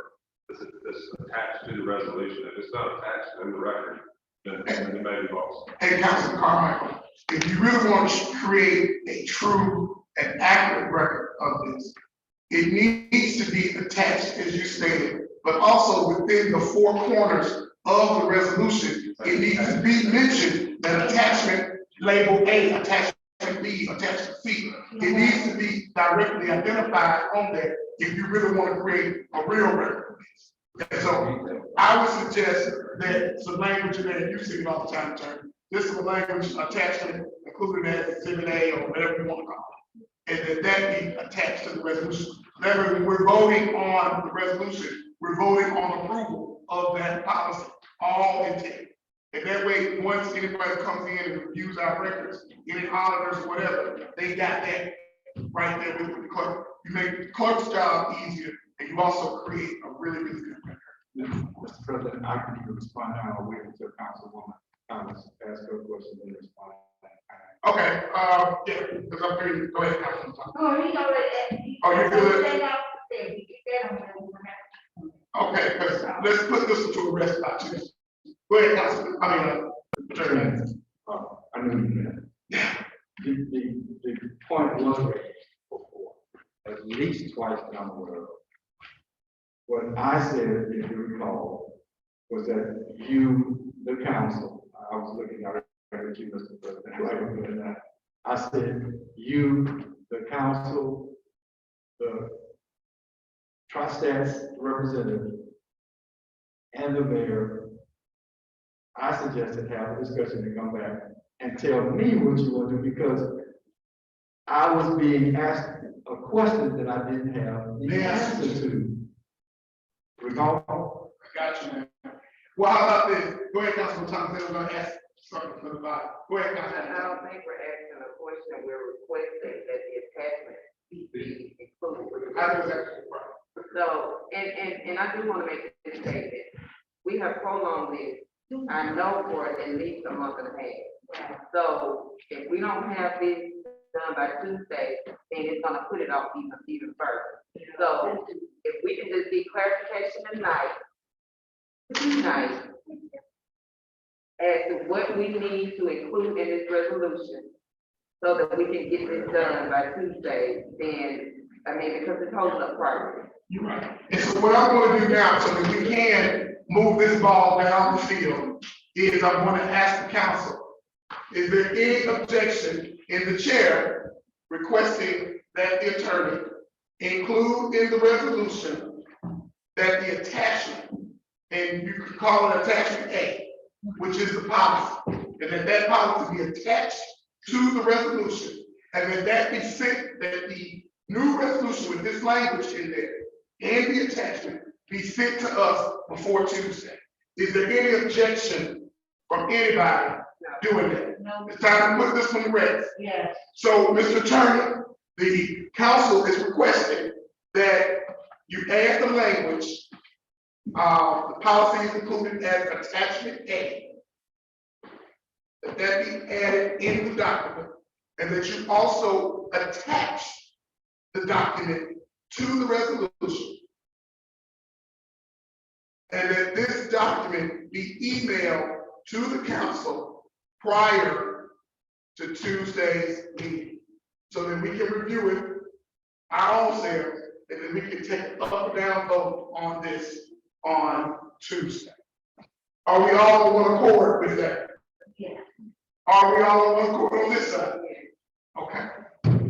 So that's what we will try to do, have it done by Tuesday. Those things, add the language, attach the document, email it to the council. Okay? All right, so, I think we can move on, if there's nothing else on that. Anything else on that resolution, council, any questions? Anything you want to add? All right, let's move on to the next item, Mr. Attorney.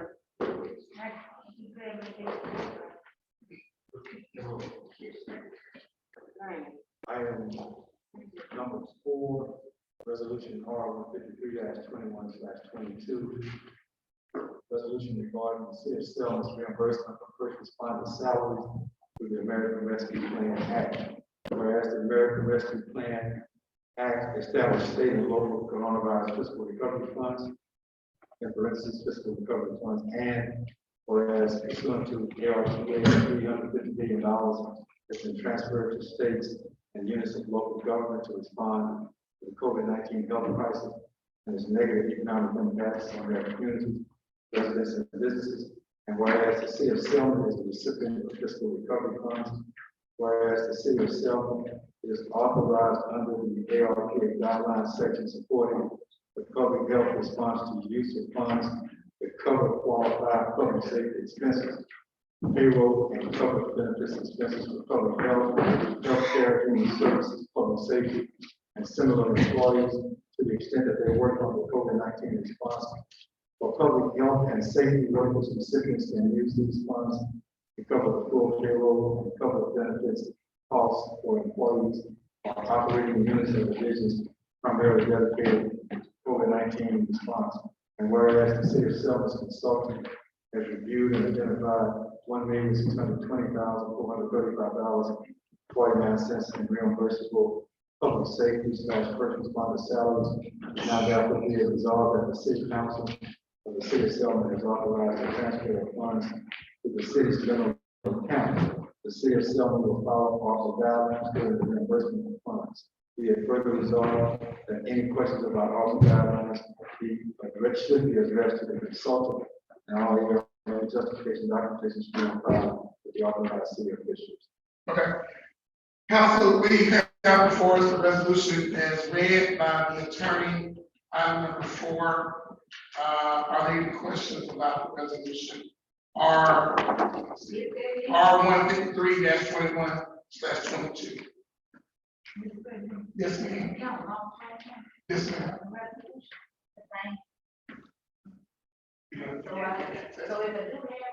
You can ask them. It hasn't changed. It's still the exact same as it was prior. That one was no change to it. Okay. I think what we do, we try to take them both together at the same time instead of dealing with everything. So it's, all right, so there shouldn't be any questions there. Okay, very good. Those are the 4 items of the report. I have some informational items. Okay. Councilwoman Jane Thomas had asked about We already did. a certified letter. What is that? I have a draft, that's why Okay, thank you. I wanted to present it as an informational item. Okay. It can be used to supplement the report before Tuesday is what I did again. But I had drafts of this document and 1 or 2 others. This is dated March 17, 2022. Failure to return real and personal property to pre-work condition or better, I think is what you were asking, on the way of contract work that had been done. You were saying that vendors were leaving property torn up. No, That wasn't the question I asked you.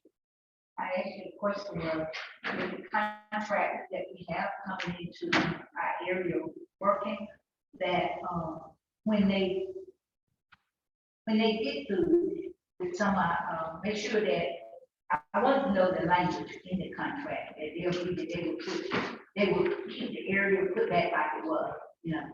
It's tore up right now, but they're in there, but I'm asking, they damaged, an area that I was gonna have a project, and, it wasn't ran through me, it wasn't, that's my district, and I felt like I was disrespected.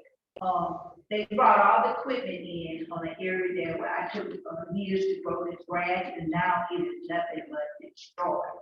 And my concern is that I would like for them to make the contractor, any contractor, they will put it back, you know, make it nice or even make it better than what it was.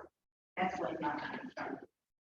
And I thought that was your concern as well, but I heard the phrase distinctly, I thought, certified letter. I even suggested that the contract language could be increased or amended to include what you were saying. Yes, sir. But I was specifically hearing a certified letter, that's why. Yes, I did. I asked, well, when I asked for Councilwoman Thomas corrected the way that I wanted, she said that she asked you, was that already in the contract with them coming into our city, including the 4 wards that they are doing the work, that they will make sure that the areas are. And the answer is no.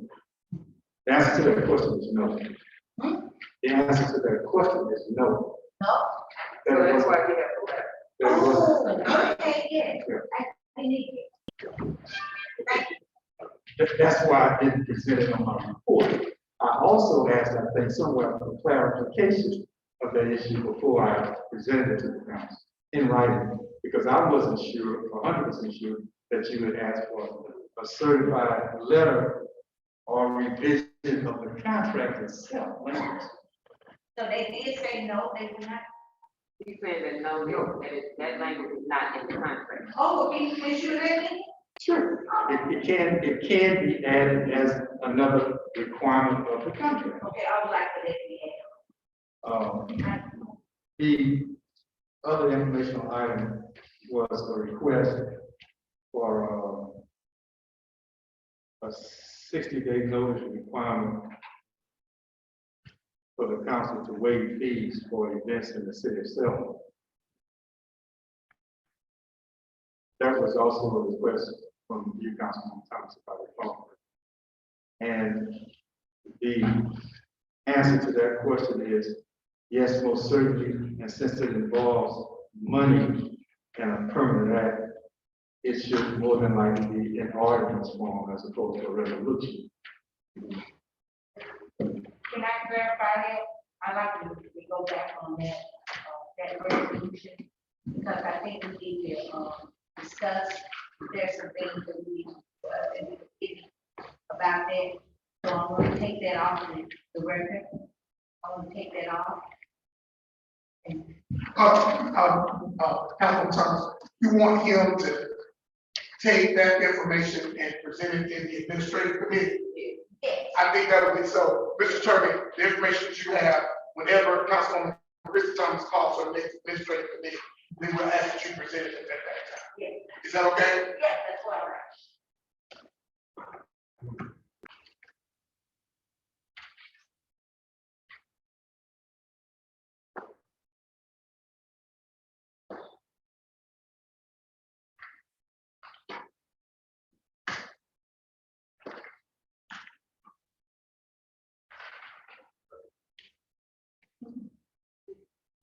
All right, is that everything, Mr. Attorney? That was one of the items the council, and he's not here. I can present it to the rest of the council and directly notify him later. He had asked whether or not a one meeting Per month.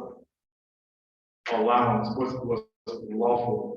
And in my inquiry and research, the answer is no. Two, based on statute, and that's only amendable if an town is less than 2,000. So that was the answer to this question. I'll get that question to him directly. That's it for now. Great, thank you so much. All right, council, let's move on to our business items. Some of these already have been mentioned, so hopefully it won't take as long. But we'll start with you, Councilwoman Thomas, under finance, meetings, and then an update on elevating the city hall. Okay, the reason why I said, when I said about family, it's more than that. I would like for us as the legislative body, when we voted our treasurer, and we voted our there's a lot of things that, as the legislative body, when it comes to finance, that it is very confusing right now because of situational things that we're trying to do in our district. And it is holding me back because of the finance is the whole item.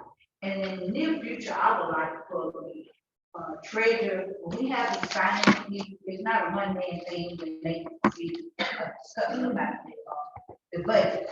The budget should be discussed upon the table among all of us. And so it is holding me back because of a vote that we did and a resolution that we agreed on with our ordinance. And I haven't got the answer. It's time for us to get our other order. We were awarded over the period. Ms. Terry, how much was it we were awarded the last ordinance? Not the new one, not the one just now we will be. The one in the middle of the fiscal year, so I don't have that information. What amount? It was 180,000 the last. So that's the balance, that is the check balance. Yeah. No, I wasn't talking about it. Oh yeah.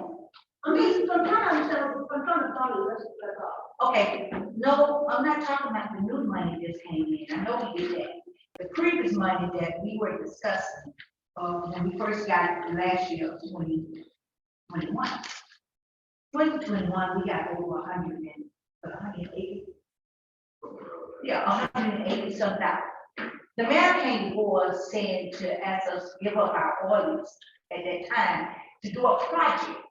But the chairperson came back, since we had American Rescue Fund. Chairperson came back and said, well, we will put use the American Rescue Fund to fix that project that was down here, when it was on Franklin or downtown. It was like 200 and some thousand. It's one of our courthouse. Yeah. Okay. It was over 200 and some thousand that he requested. And we agreed to use the American Rescue. We even had the document, look like there should be in the minutes where the resolution was supposed to be get up, and we agreed to disperse the money between 10 people, and we were to get like 17,000 and something. And based on that, it was supposed to be in our account, because we did a resolution and we agreed. But that money never got in my account because I went to do something. So I want my money that I had from 2021. We are going to receive our money again this year of 2022. We said April. Looking at past deposits, past experience, it comes around April of that. Okay, I know we're gonna get it in April. So I'm expecting like 17,000 that was split between the money that was split between us in 2021.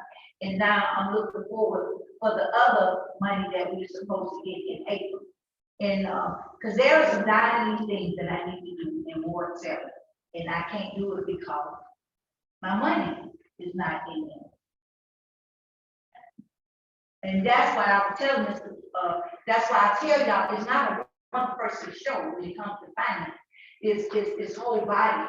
And this is why we at the point in our budget that we don't have our funds correct. And that's my problem. When you are our treasurer, I expect to, when we have our meetings and stuff about our finance, I expect all of us to be involved, so we can get our funds right. And that's all I want to talk about it. Now you go to the next one, Mr. President, we need to hear. Yes, ma'am. Your next item is update on elevator. Okay, now, I received some information, and I know everybody else received about the elevator. I have some deep concern, I seen another elevator on there, another elevator at the weapons center. So I would like to ask that question about that elevator, because it's never, are we getting a new?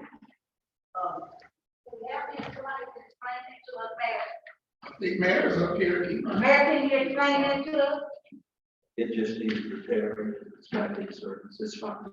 Okay, it's fine? Yes. Okay, thank you. But can you give us a little update on the, they told us March that we would start the process. So what, we're waiting on more parts to come in? Yes, what we'll do is, get you something in writing on Tuesday. Okay, thank you. Thank you very much. And then we can share it with the citizens of Selma. Next, Reviewing ordinance. okay, I want to talk about a little bit about this. I know that, the ordinance is, done by the legislative branch, which our attorney, I didn't see that process that goes through that, and our attorney.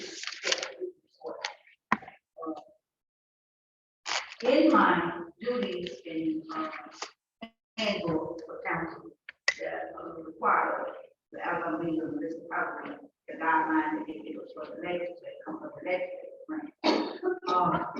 We are right now, I would like in the president, when we get ordinance, that,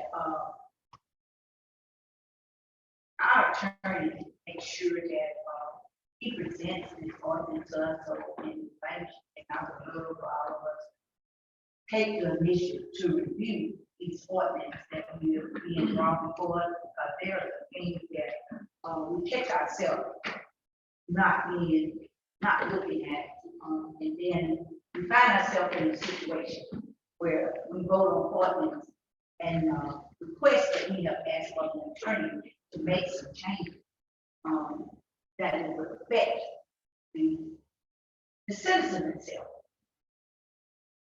And I feel that when the council asks for information to be done by our city attorney, he represents the city of this county and the mayor. And I don't feel comfortable agreeing to something that I know we have requested in several meetings. And when we requested back here at the last meeting, back the ordinance of 30 days, so we can get the information correct in there. Our attorney seemed like he disregard us as the legislative branch on the things that we requested that would affect the citizen of Selma with the exempt. Because the exempt of the ordinance stated something that we needed to clear up. That is stated in there saying that if you're not a homeowner,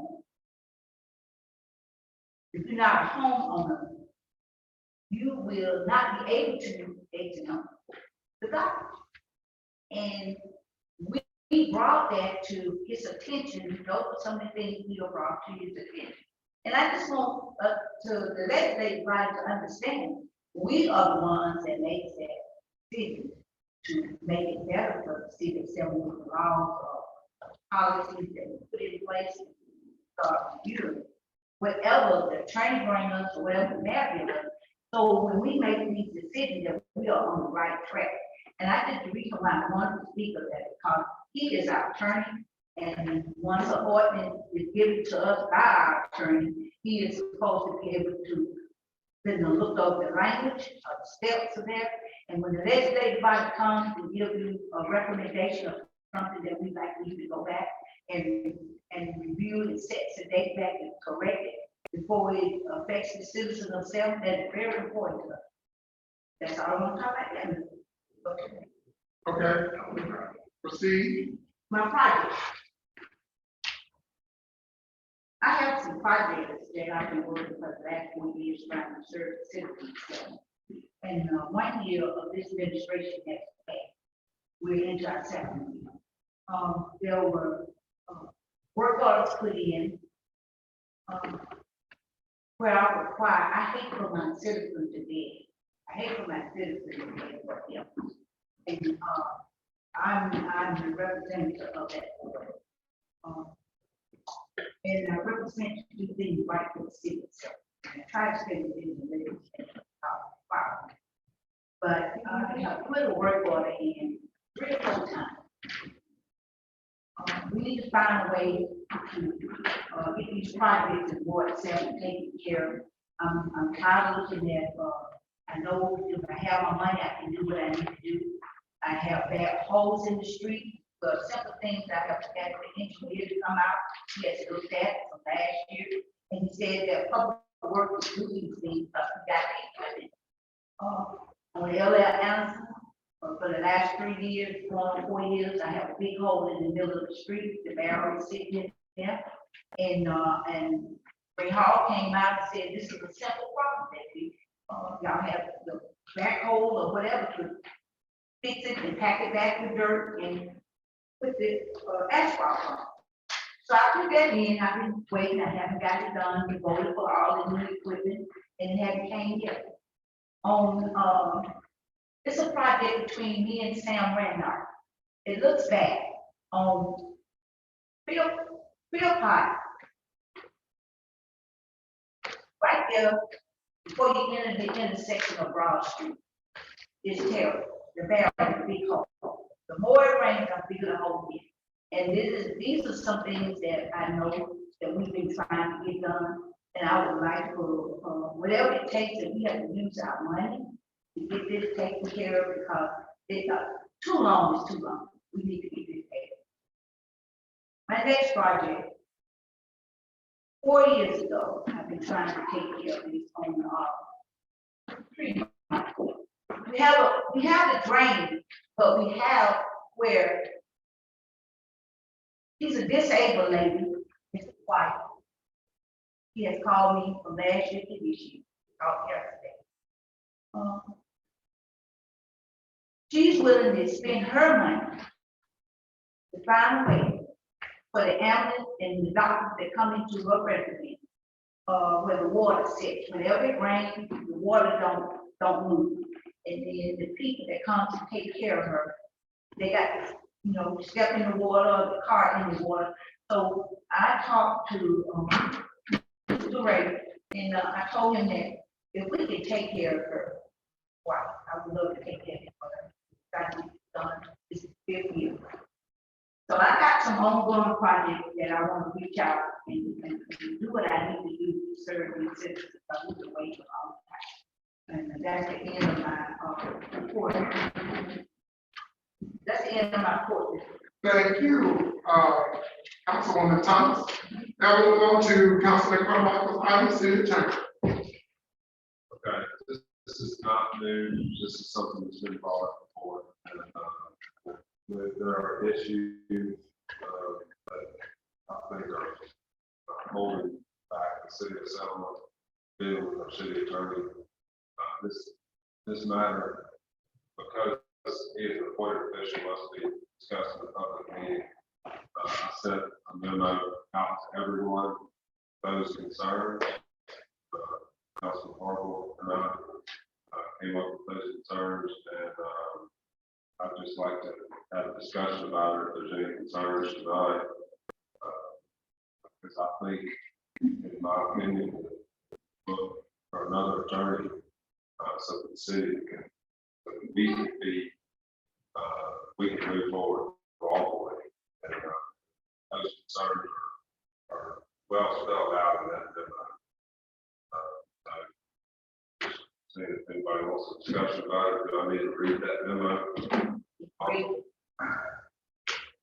Only if there's a request that it be read. Otherwise, I think everyone can read for themselves. But are there any questions? Any questions? Anybody discuss anything from the memo that was sent to us today, coming from Councilman Carmichael and Councilman Harville? All right, hearing no discussion, anything further on that, Council Carmichael?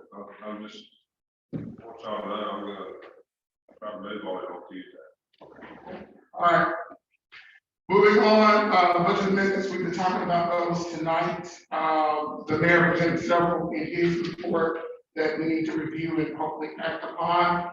And there are going to be some others, I'm sure, down the pipe, as we do need to fix items in our budget.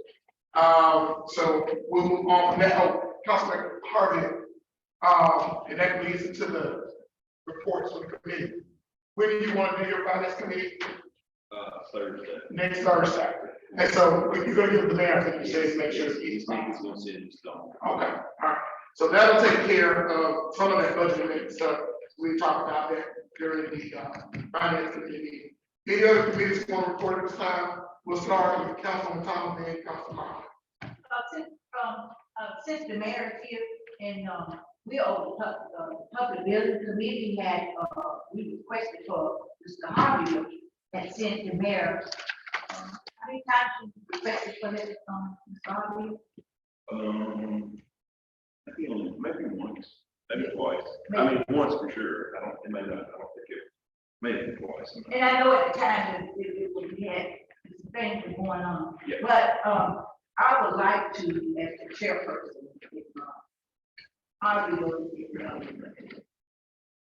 at the council, Jefferson, it's time for us to move on and, we don't need to move by the city, property. And, we had some, estimated, some things that Mrs. She really never gave us the, of all of the buildings, the way the layout, the damage. And I know that we had, funds come from the insurance for the repair on some of the city property. I would like to, and so we have a verification. Having that in respond with the information that we have.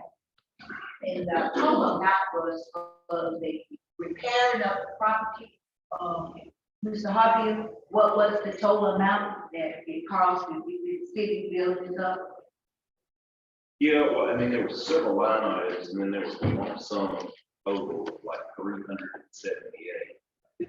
I think we were unclear as to some of those individual line items. Was that part of the 378, or was it in addition to the 378? And then there were some estimates we needed for what it would take to repair certain.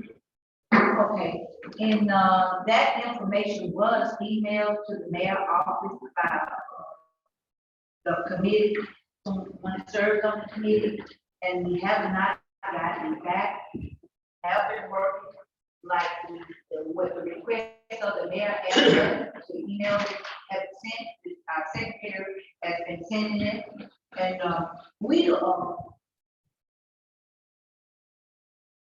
we need to move on this. And my recommendation is that I would like to ask the mayor if he's going to respond to the email that was sent by Councilman Harvey on the question that we had asked to break down in the repairs done for the building, so we can move on and get our city property up. First off,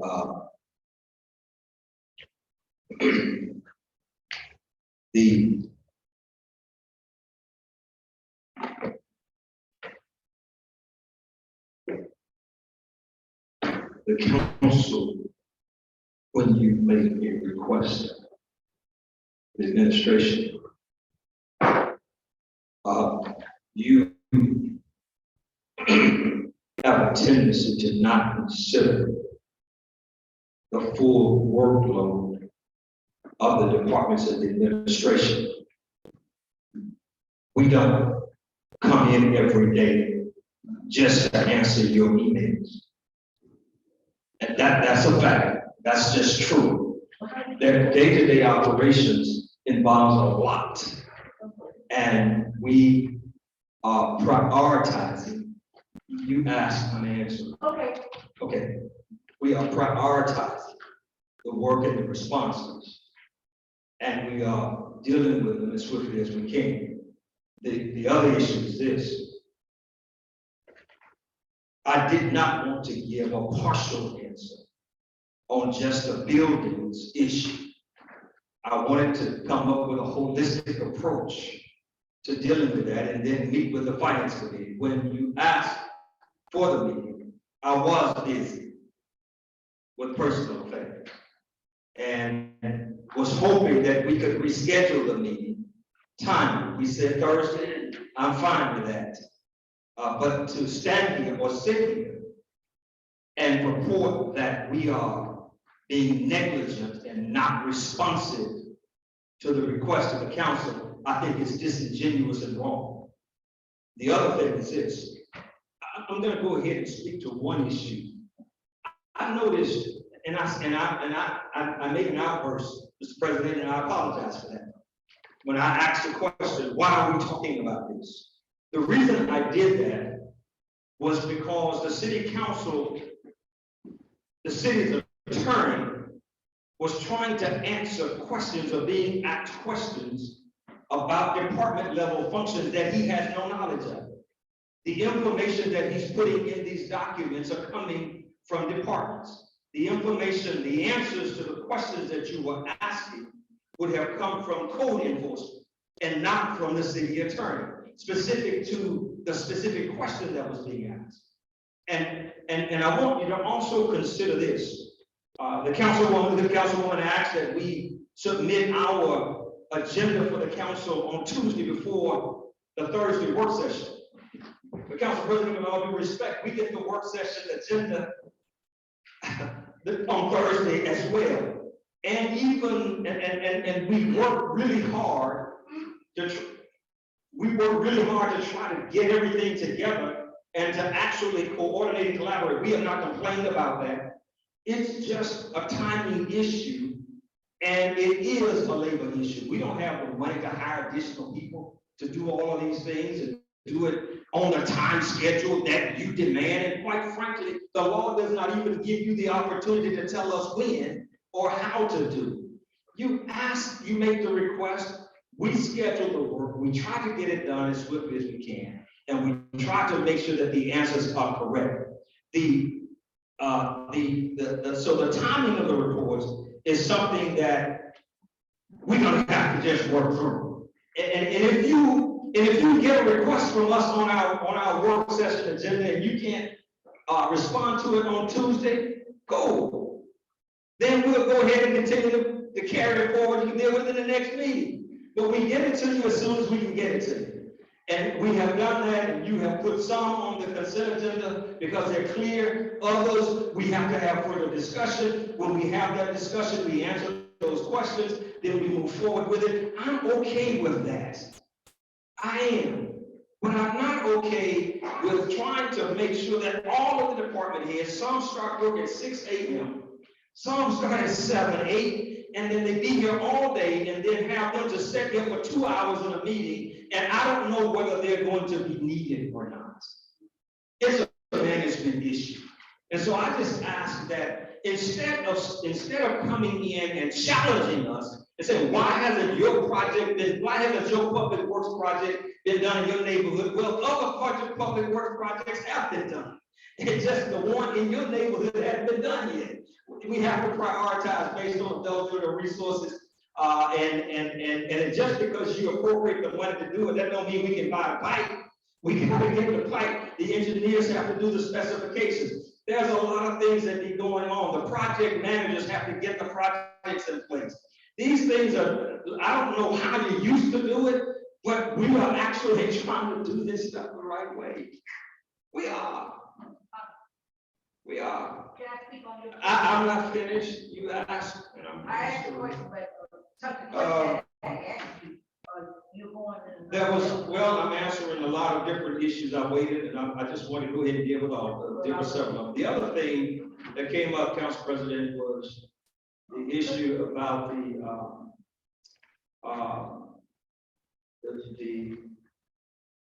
request for the art policy.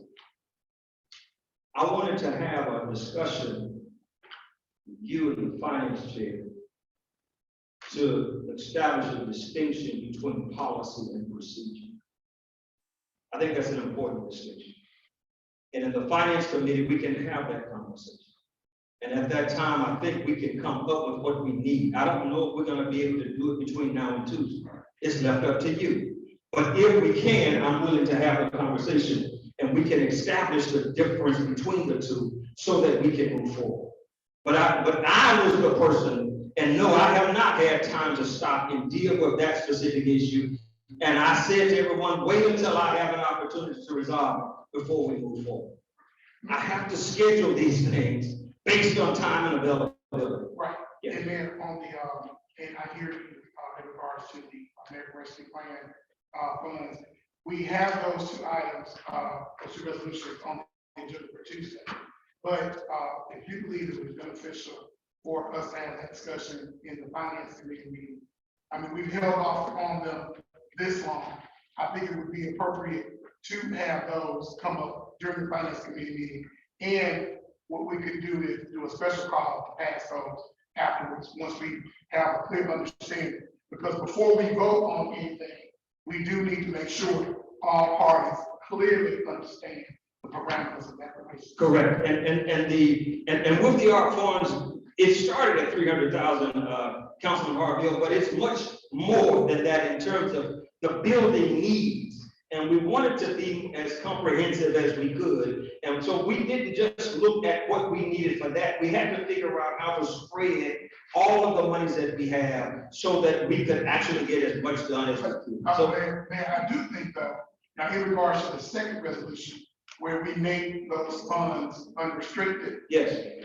would that be okay to go ahead and take Okay that? to move with that, but the attachment, when you attach it, I want to make sure that we are attaching a policy and not policy and procedure. I got you. I think that's a distinction. So what I'm looking at, council, there were two resolutions involved with that. One of them is the one that we all have been talking about for a while, is making those funds unrestricted by reimbursement for those salaries.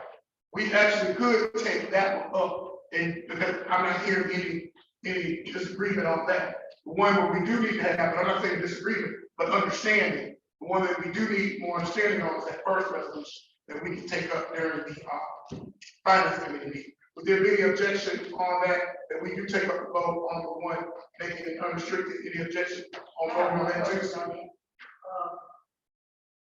Okay. Any objection on voting on that one too? The one where we make it unrestricted, we make the reimbursement. The 1.6, the 1.6. The 1.6.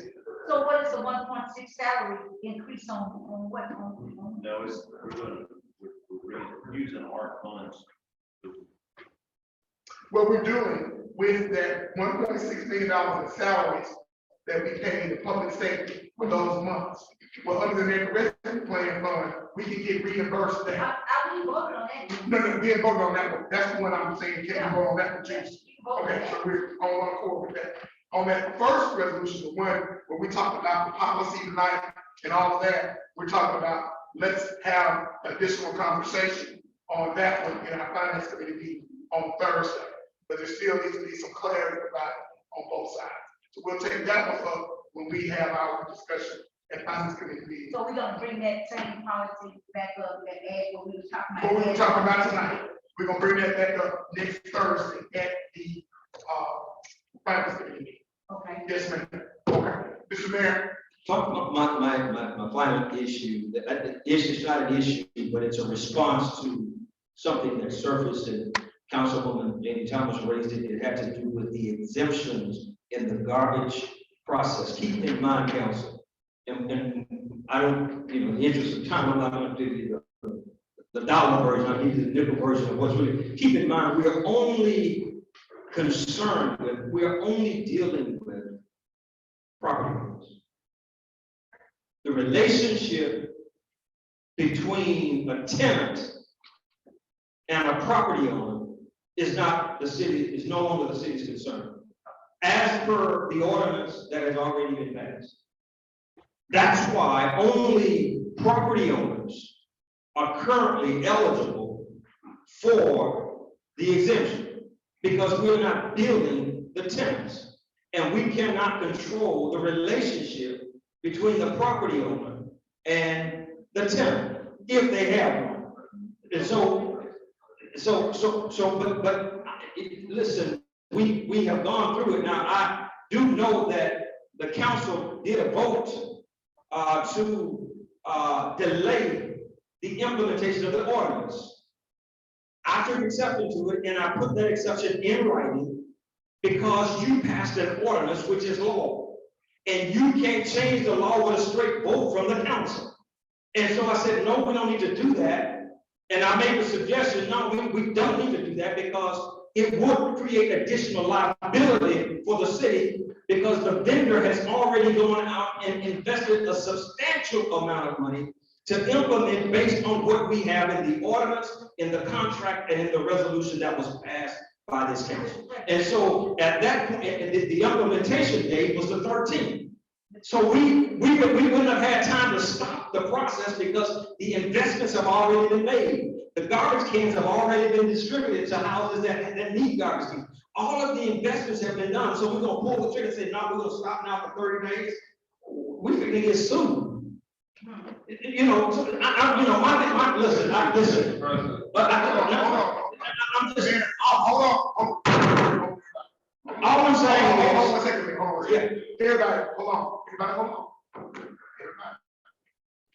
We cannot, don't think we can do a sitting together. We cannot talk at the same time. So Mayor, can you please finish up with your statements? Then we're near the end. We are near the end of this meeting. Well, And so after the mayor, hold on, after the mayor finishes, then the chair will acknowledge Councilman Carmichael, and I think Councilwoman Thomas had. Then we'll move on. Mr. Mayor. I finished, thank you. Thank you, Mayor. Okay, Councilman Carmichael, then Councilwoman Thomas. I'm trying not to knock the Okay, so that, you answered one of my questions about, y'all moving forward with the execution, and enforcement, despite our concerns. So I guess basically, there's no point in voicing our concerns at this point. Because there are issues that could put the city in a liability situation by moving forward as well, which is it's a reason we wanted to sit down and have a discussion. And we tried to do that in plenty of time before the last meeting, and nobody showed up for our meeting. So we had to send out a memo, but we didn't get the answers we wanted. So we had to back up and the effective day. That's how it played out. You understand? So what we've had here is, because we've had a lack of communication and we weren't able to sit down at the table with each other and voice our concerns in a public works committee meeting, and we had to put it in writing and just got no's back. So we want to have the discussion because we think that there's a liability situation that we move forward. If there's no response, there's no response. That's the, I want people to understand that we try to get this, catch it before it went into effect. We tried to do that, and now we're being told it's going into effect no matter what. No, that's not what you're being told is this. It was already in effect when you were trying to schedule the meeting, because the contract started at the point that you signed that. We're not talking about the contract. Well, we are talking about the contract because we're talking about the contract that is driven by the ordinance. It was already approved, and the train had left the track when the contract and the ordinance was signed. The investments were being made, and so yes, there was some additional liability inherent. At this point, what we're doing is following the law as it is currently approved by council. That's what we're doing. And can you respond briefly? And then we're not gonna stay on this all night. No, I really didn't want to say that. Councilman Carmichael, finish, and then Councilwoman Thomas, and we're gonna be done with that. Go ahead. All right, so this entire time we've been putting this together, we've heard from your words that we're gonna run in bumps of the road, and we'll be able to change it. We'll be able to slow it down if we need to, because there will be issues. That's what we've been told this whole time. What we said in public meetings did not get put in there. What we told people in public meetings did not get put into the ordinance. We tried to slow it down. We saw bumps in the road, and what we were told didn't happen. So I take exception to that, and that's it. I'm done. Thank you. The public meetings took place before the Board of Council. That's all I got to say. The public meetings took place before the council voted on the contract, the ordinance, and the resolution. And so whatever was in the ordinance, contract, and resolution was what the council approved after the public hearings that you facilitated. Okay, now, Councilwoman Thomas, last person speaking on this, last person speaking on this issue. Well, and this is, and I want to say this to the mayor. Mayor, I am a woman, and one thing about a man, I don't like a man. And I'm a woman, I'm a real woman. And when I talk about things in my ward, you nobody. Things that you said just a while ago about what we talk about in my ward, like projects and stuff. That's why I was elected, to take care of the dying things in my ward. And a man ain't gonna run over me, disrespect me as a legislative person in here, because I do my job as a legislator. I represent the people and the citizens of Selma. I know you don't like some of the things that I say, but it is what it is, Mayor. I respect you and I stay from you because you're a man of intimidation. Say things too. And I'm a very strong black woman. I would not let no one walk over what you just did to me, and I'm doing that. As a woman, I'm strong, I'm tough, and I stand for what I believe, and I stand for what I need to do in my life. Okay. That's all I got. Okay, Well, Councilwoman, I need your response. go ahead. And it will be brief. Briefly. I truly regret if you felt that you were disrespected because that was not my intention. But I don't look at gender when I deal with this council. I look at council members, you understand? And what you said was an affront towards the people that report to me that have to do the work every day. And anytime that happens, I will defend them if it's appropriate and in order. And in that particular instance, whenever something is said about an executive branch employee that is supposed to be doing this work, and it is represented that they are not doing what they're supposed to be doing, if I need to, I will take exception without hopefully offending anyone. Okay, thank you. Council, everybody, when discussing issues, let's stick to the issues. Everybody, make sure we stick to issues. There are rules of this body, the rules of this council, where you are not to place any personal preference into anything that is said. Let's just always remember that. I'm not saying this to get a response from anyone. Just remind you that this is a body of decorum. This is a body where laws are passed. This is a place where not only our seasoned citizens, but our children watch. So we need to always be mindful of how we conduct ourselves and how we how we present the business of the people of Selma.